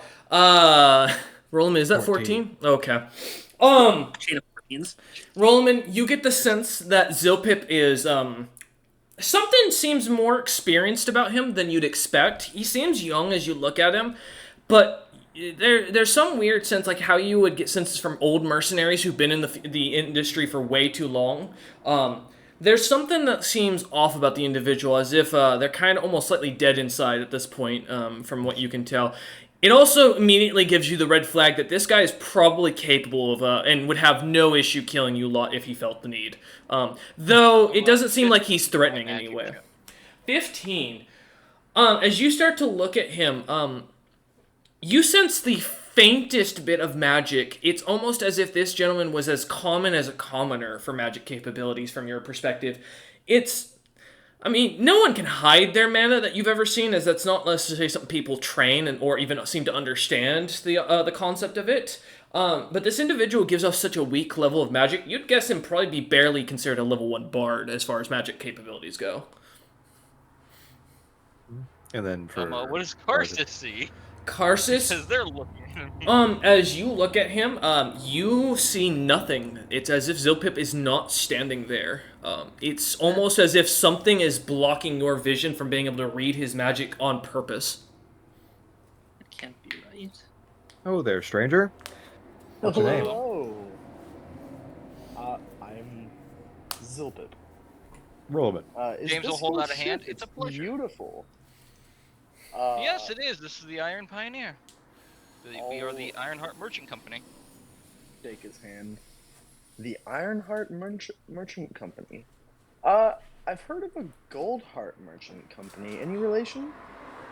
No, we do know the owner, but we've had a bit of a tip or two, but now it's just more or less friendly relations, we hope. Ah, I understand. Corporate rivalries can be such as that.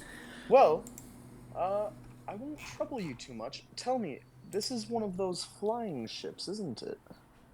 Indeed. Yes, it I'm in the is. market. This is our flying ship, the Iron Pioneer. It was made in the Frost Giant lands. I was wondering why it was smaller than my old one. Yes, that Okay, would be why. well, James, Yeah, I was going to mention. I say that. James and Rollman. You as you kind of hear that, you know for the fact that the only ships I are ignored it and typically. moved on. That wasn't what I was bringing up, but I do appreciate that. No, when Zilpip mentions that his ship was bigger, looking at your ship's pretty standard size for anything that's not a military designed vessel, like specifically to go into a massive conflict, or very wealthy pirates. You've only ever seen really one ship that fit that description, which is the one that got chased off. Or Pierre. Pierre's was smaller technically. Oh, He just really? had, yeah, Oh. he had less decks, but had more cannon slots. I see. The only one I've ever seen larger than ours, this is pretty standard, is the one for the pirate of the Blackbone Og.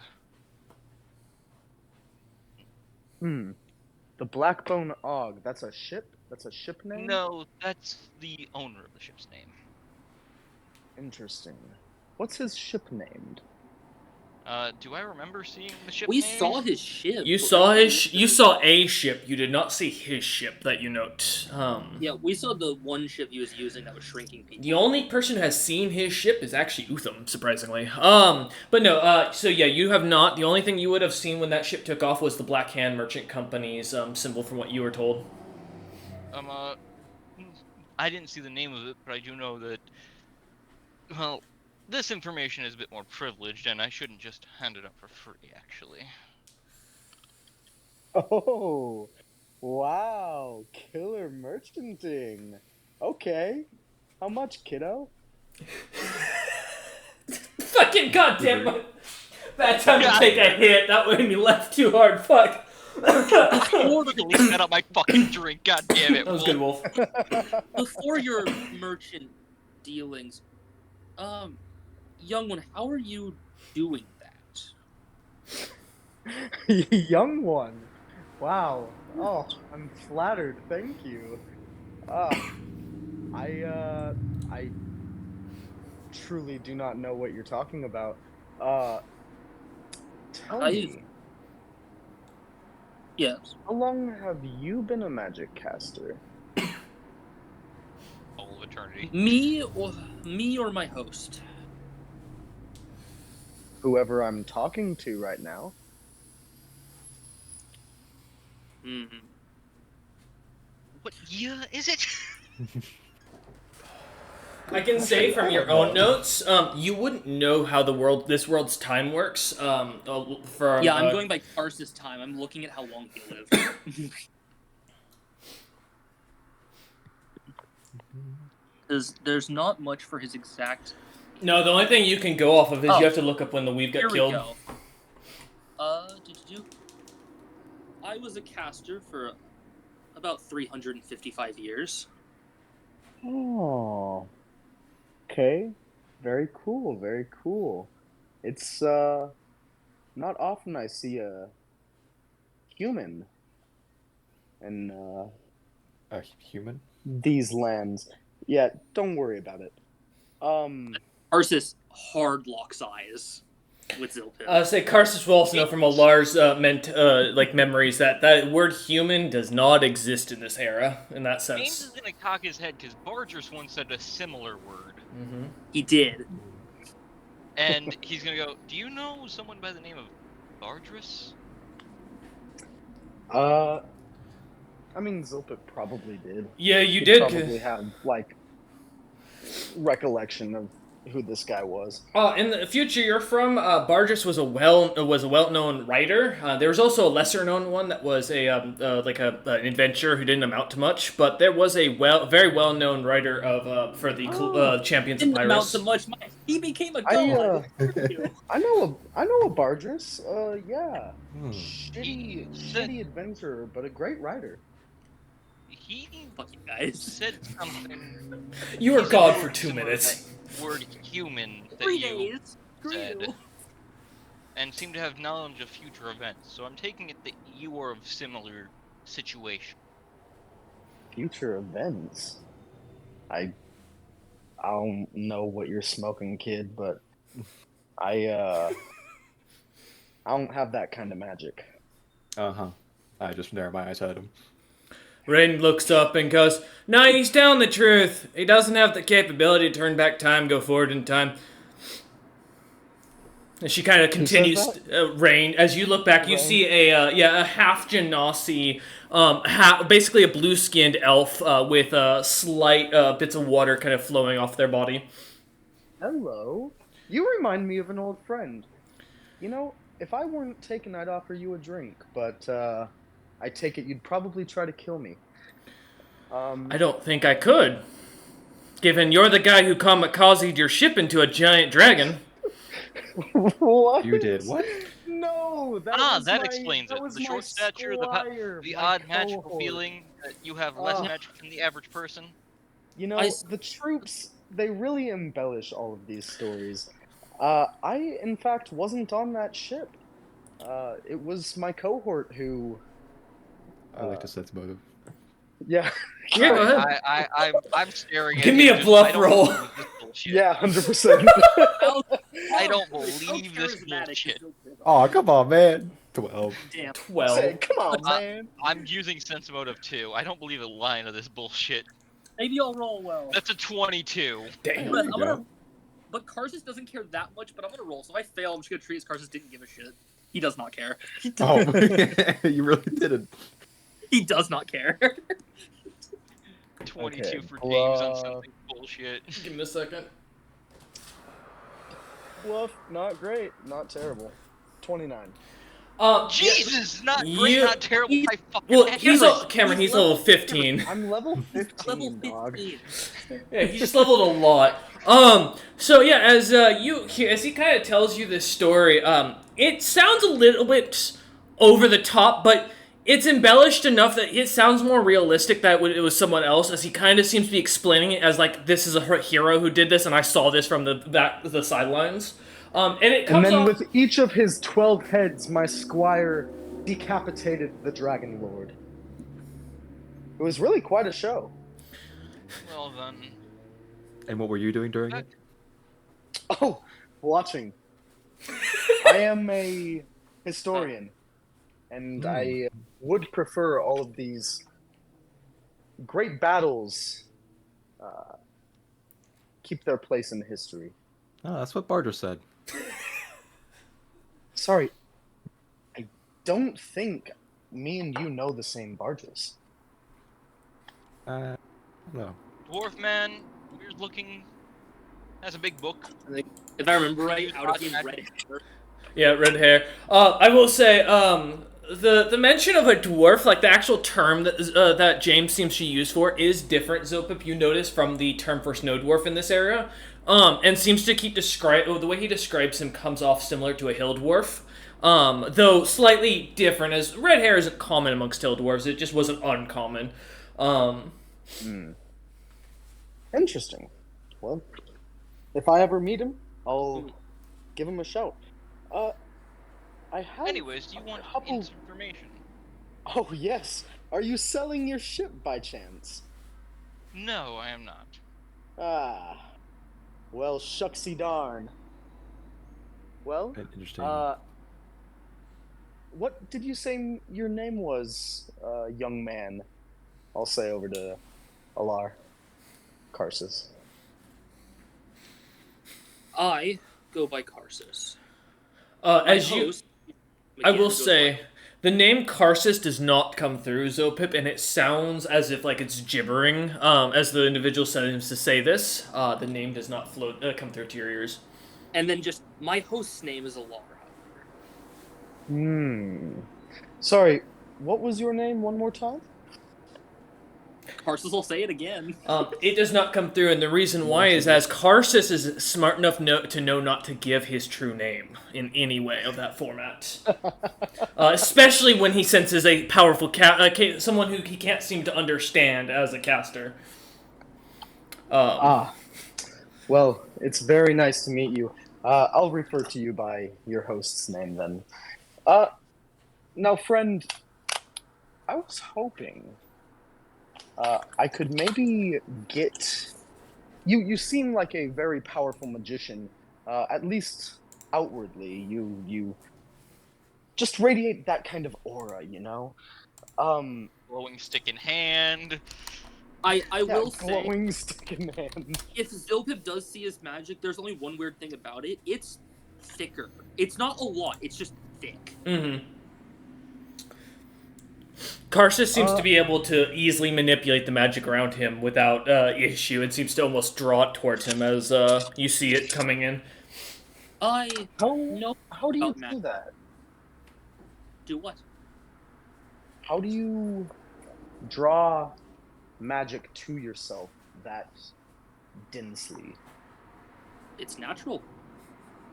Do you I was think I born could to- take a sample of your blood? It wouldn't help you at all. It's not my blood or body that does this. Curious. What is it? Alar's just gonna look at this guy. He seems like a smart guy, right? Yeah. He's got to realize. I keep saying host, and this isn't my body. Alar will just say out of Alar's mouth, "Well, I am but a portion of a bound soul." Of course.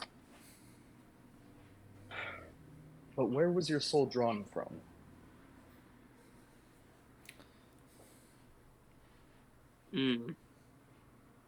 Seems like a dangerous question. Karsus's actual answer will be, "I don't know," and that's the truth. I don't know what happened to my soul after I died. Well, quite a puzzle, quite a puzzle. I fear I am holding you gentlemen up on your business, so if you are not looking to sell your ship, I unfortunately must away. Um, the if you do look to purchase one for market price, I may be able to find a way to help you. Oh, no, that won't be necessary. Thank you very If much, not, though. the Black Hand Merchant Company may have a ship for sale. The Black Wait. Hand Merchant Company? Yes. Has Zilpip heard of that in his time here? Um, give me a knowledge history check. See if you'd recognize the name.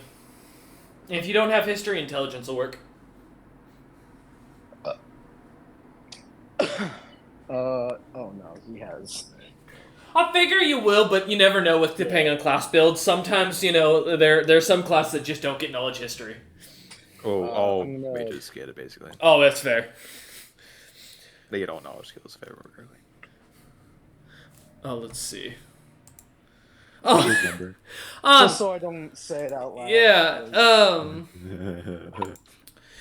As you kind of as you kind of think about it for a moment, you've heard of the reputation of this group. They're a known slaving guild who specializes in assassinations, poisons, and pretty much piracy.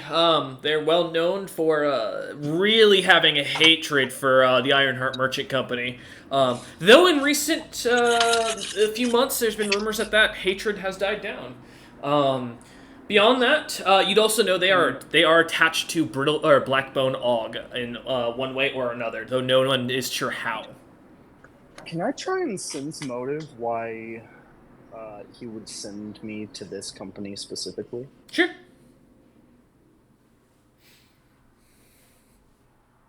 James, yeah, go ahead. Only a 19. 19. James, give me let's say a diplomacy check for this.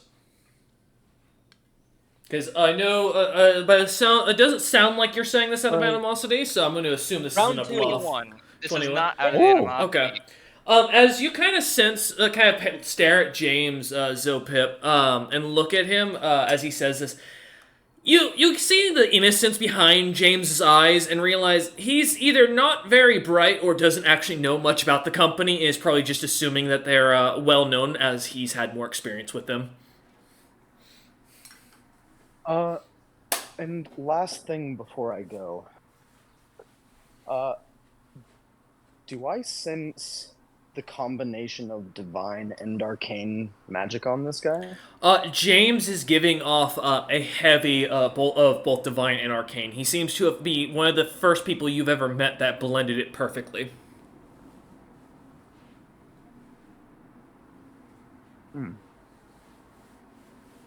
I will state that there is an ulterior motive because if Blackbone Og dies, that might solve a problem.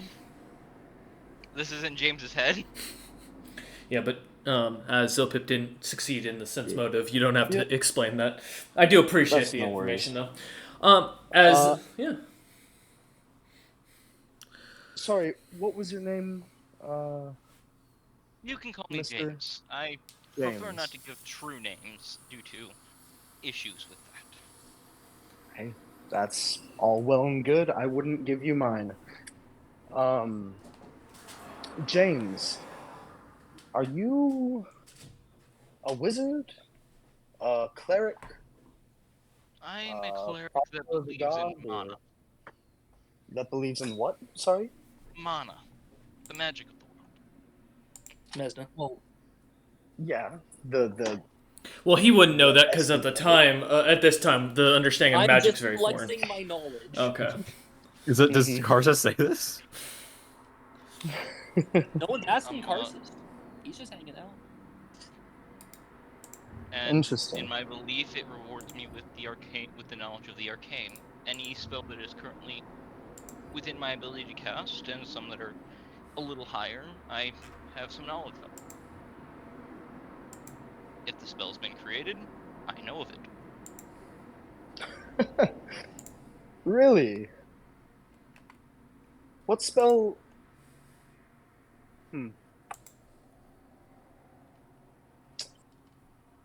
Have any new spells been created very recently? I'm sure that's paid information there. That is information that does cost. Listen, I'm not asking how to cast the spell. Has there been any new up to second level spells created? Up to That- second? No. There All the way has up to not. third, they missed. Yeah, up to second, there has not been yet a single spell created. However, I will note, you did just get put under the phase of another spell that's quite powerful. While you don't remember it, you do know, you would recognize there are spells you've seen that are casted at higher levels. There are some of higher level that have been augmented and changed from what they originally were to become something new.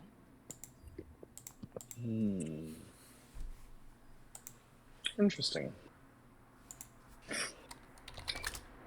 Well, it's very nice to meet all of you. As James, as a show of good faith to this strange dwarf, James would cast a simple spell. This is a cantrip that I prepared for this. Of summon holy symbol. Now that's only going to be around for 18 seconds, but he hands it off to you, and it is a wooden anvil with it's a copy of James's holy symbol, which he'll hold out and show you as well. Which is apparently an anvil. It's an anvil with the I can't remember the name of it, but I showed it to you before, Royce. I call bullshit your symbol's a winged hammer. No, that's what he appears as a divine individual. That's his avatar. Yeah, that's a symbol to me. Asmodeus got this Right, really right, sexy, there we like, go. tiefling body, and James got a hammer with wings. Yeah, It's a work in progress, okay? He's working on it. With a triquetra inside of it. Gotcha. Yeah, he takes it, kind of looks interesting. Well, I'm not familiar with this god, but thank you for. Oh, it's gone. Okay. Yes, the spell doesn't last long. Well, thanks anyway, Bucko. What mask you have? Gentlemen. Yeah. Oh, Don't mind me yes. asking. It's to protect myself from airborne poisons. Where I come from, they're very prominent. Novel idea. Would you like to see some? Airborne poisons? Yes. Starts ruffling through a bag. There's James is gonna probably look an at him. uncomfortable his head amount no. of glass clinking. know- His face is stuffed in If a you're bag that's as big as interested him. in what James does, there's another person of more power you could always meet with. God knows where they are now, but I know where they were. Wait, if I'm interested in James for what, sir? In what James does, the magic divine. Oh, sure. Very interested. Clink, clink, clink, clink, clink. Yes, Please no poison. a dragon lord known as Yaki Roxer has a high level follower that does the same thing. To a much higher level. Combining magic and arcane. Or Yeah. divine and arcane. Interesting. I might have to give this fellow a visit. Although I don't know where they are now, they recently vanished. I don't know. They're somewhere. Well, very interesting. I produce a small little glass vial with some whitish, yellowish, almost like paste on the inside. And just at the top of the vial, it's a little bit stained yellowish. And there's a little bit of just like yellow smoke inside the vial. Oh no. And, I'll go. I said no you poison seem in the like ship, a please. wise young. Oh, don't be such a stick in the mud. This is for your friend. It's a free trial. So thank you. No. I'll take the sample though, with the cork on, if you don't mind. Well, I wasn't gonna take it off. I don't want to kill you all. Here, of course. Little free sample. I call it white, explodey, smoky, bad stuff. Interesting an name. invention of my own design. And I'll, I Did hope I'll so. hand him. you just hand him a white phosphorus bomb? Yes, you I did. did. And what does it do? Does it do exactly as the name says? It's super bad. If you ever think that it's going to crack or break, fucking drop it and run. Rain pikes up at that and goes, "We could drop it on that encampment that was on the quest board in town. That Yeah. would be an I interesting like test this of it. plan. That sounds like a good idea. That way we don't have to worry about the very dangerous thing that the weird, strange, and crazy man is trying to sell you, Rollman." As she kind of looks back at you, stabbing another tomato or I'm a not tomato. weird, strange, or weird or strange. You're into people trying to kill you and threatening to kill you. You are quite strange, weird, and dangerous. Listen, if I find it a little hot, is that really so bad? He's insane. I don't think so. She just turns to Thank James you. and looks at him and goes, "If you don't get that man off your ship, he's going to blow it up. I guarantee it." I You know- promise you, I haven't blown a ship up in over a day. Okay? You I want you hear to know, hearing this stuff about Zilpip finding it hot and Karsus having a female host, Karsus is backing away. as this happens, you hear Rain's last comment go kamikaze as they head below deck. James will look Rain at says him kamikaze. Oh, It was my squire! James will look at him and give a little smile and nod. Thank you. We'll try this out soon. Yes, Now let's please drop be nowhere near it when it cracks open. We'll drop it from How- the air. Describe nowhere near. How far? At least 50 yards when it is cracked. And Okay. So keep 150 going. feet. Okay, we should be fine. Let's do this. all right. As you guys kind of let Zilpip off, or kind of usher him off the gangplank. Yeah, go ahead. Yeah, You guys see Zilpip kind of waddle off the gangplank, give you a super weird, like, 3-layered salute with his hand, click his heels, and very quickly scurry to a nearby ship that's probably the biggest and most heavily armed one on the docks. Wait, and wait, is Uh-oh. this Metal Brand ship? scurries, Is this Metal Man scurries stripped? into a cannon port, and like little by little, fits himself in and disappears. That is true. What? Because the Metal Brand ship should be here. That's a Metal really Brand big- ship is here, and it's the only warship that's currently done. Oh, there you go. Kill it, He's take it stealing out. Metal Brand ship. Oh. I'm not gonna stop As him. as you stow away in the ship, we'll come back to you at some point, Zilpip, as your adventures continue. We now have as- a white phosphor bomb. We're gonna yeah. go drop it on a fucking encampment. As the party Yeah. kind of seeing this, realize you don't really need to wait for Grandpa. As the town is perfectly set up, and with Essa being in town and already knowing Grandpa, you've pretty much got a safe bet on where he'll be. You all look to Rollman to start flying the ship, and Rollman begins to immediately. It takes about an hour by airship as you kind of float off at top speeds. As you're kind of gunning down towards the area, coming to a central portion of this massive forest south of Greg's Martom's city, Diamond's Death, you see there's a large clearing in the center, like an eye of a storm, where what looks to be a small hill has risen up just above the tree line, giving a perfect clear view towards the city. Looks to have a small encampment of little trees sticking out as an outer wall, a central kind of tower, and a couple little tents and little camp or little buildings kind of scattered about inside. Clearly able to see the big stable-like building that has been looks to be the most well-designed and developed, as you can hear the sounds of what sounds like something like a baby screaming coming from down below towards the encampment.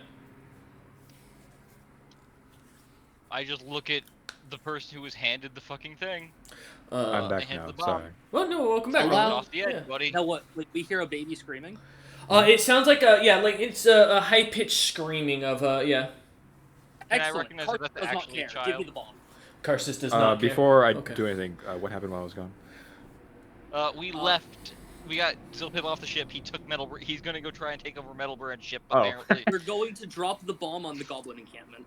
Oh, okay. Do I see goblins as monsters?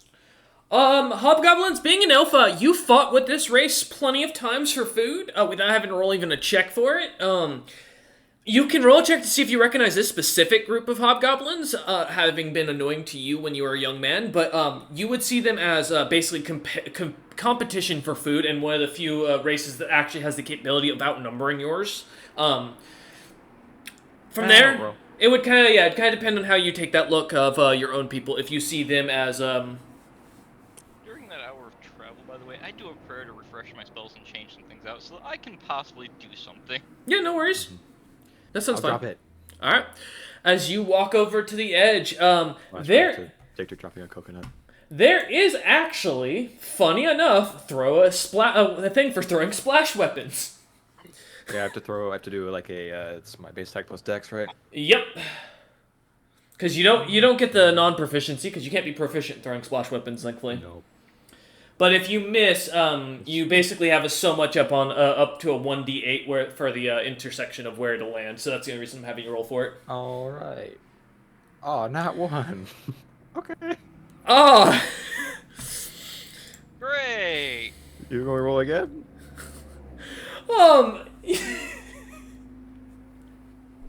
I'm gonna make sure it just gets off the ship. You want to roll again, or am I good? Actually, you know what? Funny hold enough, the you fuck up. technically beat the AC. Oh. Yeah, the okay. AC. The AC's only 5. Yep. No, I was Dude, just. would've That's felt why I was so reading. bad if I fucking TPK'd them. Oh no, he'd have to roll in that one to actually pull that like. I full... rolled that one. That's what I said. Oh, you did. Oh yeah, roll to confirm. Yeah, he got a 7, but it's in that one. If you don't confirm, then you succeed. If you do confirm, okay. No, we're good. As that would have been great for a DPK. As you go and chuck the thing down, staring down at the very wet, the kind of rain starting to lightly sprinkle at this point as the clouds overhead kind of start kicking off. The fires inside seem to be kind of smoking from down below. As you drop this thing down, it starts to expand out. I know from experience that the fortitude save on this thing's fucking horrid. I can't actually make it. I don't. Well, I want to actually- put out there, from what Zilpip said about being figured and then keep going, I'm gonna get us moving to get. I assume Roman, having heard that, would run back, actually with Karsus's, with Karsus' ability, go ahead and use magical device. I do not have to roll. It is part of Karsus' thing. Oh, does he? Okay, cool. All right. I can use magic items. Let's cool. see. You mean you can use artifacts and stuff? Actually, let's roll for both because I think it's only fair that both get a fortitude save. As the Ironhide the armadillos. Oh, okay. I think it's only fair they get a chance here. Oh, All right. actually an auto success. Yeah. As you chuck this down, you watch as the ship kind of starts pulling up. As you kind of continue to stare down, you see little ants kind of running outside as the white smoke expands, and after about an hour, kind of eventually dissipates on the wind. As people seem to keep walking out, though from this distance and being that far away, it's too hard to see what they're doing, as they seem to just kind of lay out on the ground. But after about an hour, this effect seems to take. Yeah. However, I will mention you still continue to hear the screaming of this like high-pitched baby cry. Well, we'll find out what that is as we land. Remember, trust nothing, friends. I'm not trusting a child we find here, but if we can capture those animals, that'll be great. As the What ship kind of comes screaming child would survive in the woods on its own? exactly, as the ship kind of comes into the down towards the ground, kind of hitting the ground or kind of tapping the ground lightly, the ladder kind of is sent out. Are all three of you heading down? Why not? James is heading down. Okay, so This no one's gonna be at the helm while you have a forest all around you.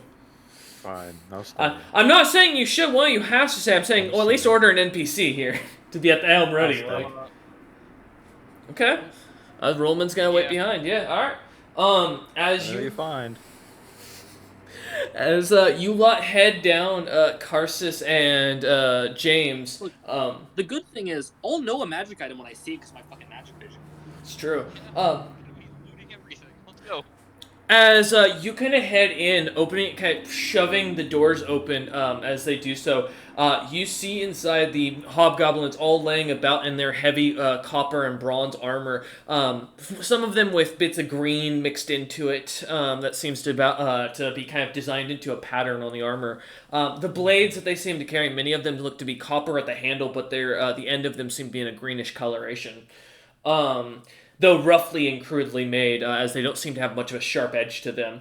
As you kind of follow the screaming sound of the crying child, the very high pitched sound, you find it seems to be coming from the stables as the ironhide armadillos seem to be making this noise as they are panicking, kind of wrestling and slamming up against the walls of the stable. You can see the clear dents in the wood. I am going to. Let me see. I will say you didn't- count in total only 10. The quest itself mentioned 30. Oh no. Some probably ran off. And Got ridden off. I will say, as you look about, kind of taking a couple minutes to look about the bodies, you count only 12 bodies. I would say, Cameron, the obvious, they were on a cavalry run. They're gonna come back. But who knows how This is soon? fine. We're going to loot the bodies and take these guys and go. Yeah, quick loot. I can identify magic items by just seeing them because they make magical auras. So I'm We're gonna taking everything because I can melt down anything with copper and ingots. Yeah, Go. but There's I am priorities Carsus. here. I want to put out. I am Carsus. I could not give less of a shit about a non-magical item. Yeah, as the slaves kind of come down, as Roman kind of shouting the orders for them to go help with the unloading, or loading rather, of the gear. Grabbing a couple of the equipment, the crew begins to go to work. I make sure to get the ears as well because that's still money. So I'd you're taking the like. corpses. You're gonna have the ears with the corpses. That's Can true. I attempt to calm the Ironhides? Oh With an yeah, animal hand? I would Yeah. like to assist with this. I'll be keeping a lookout for. give me a search check. Yeah. anything. So roll me a search check, James and Alar, please. Animal handle. Handle animal. That's an 8. Ouch. Have fun. I don't feel like scrolling soldiers will intimidate because it has the same plus. 25. 25, okay. As you kind of go and start petting the creatures, getting close to them, they seem to calm and stop screeching. Though the slightly pitched baby cry sound seems to be their natural crying sound that they make at all times, giving the slight distressing. But they do eventually calm and quiet down as the grouping seems to kind of stare at you, seemingly not doing anything. Yeah, we're taking these.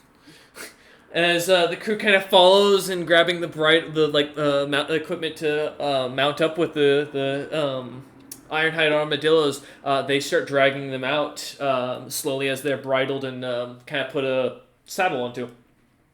25. 25, Rollman, as you look out, the forest is almost unnaturally quiet.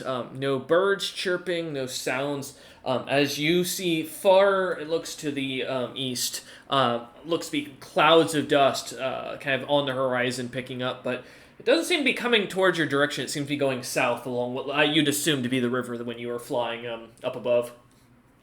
The river that, by note, would be about 2-3 days journey by airship to the east. So, Well, Okay. again, as our motto is going to become, not our problem.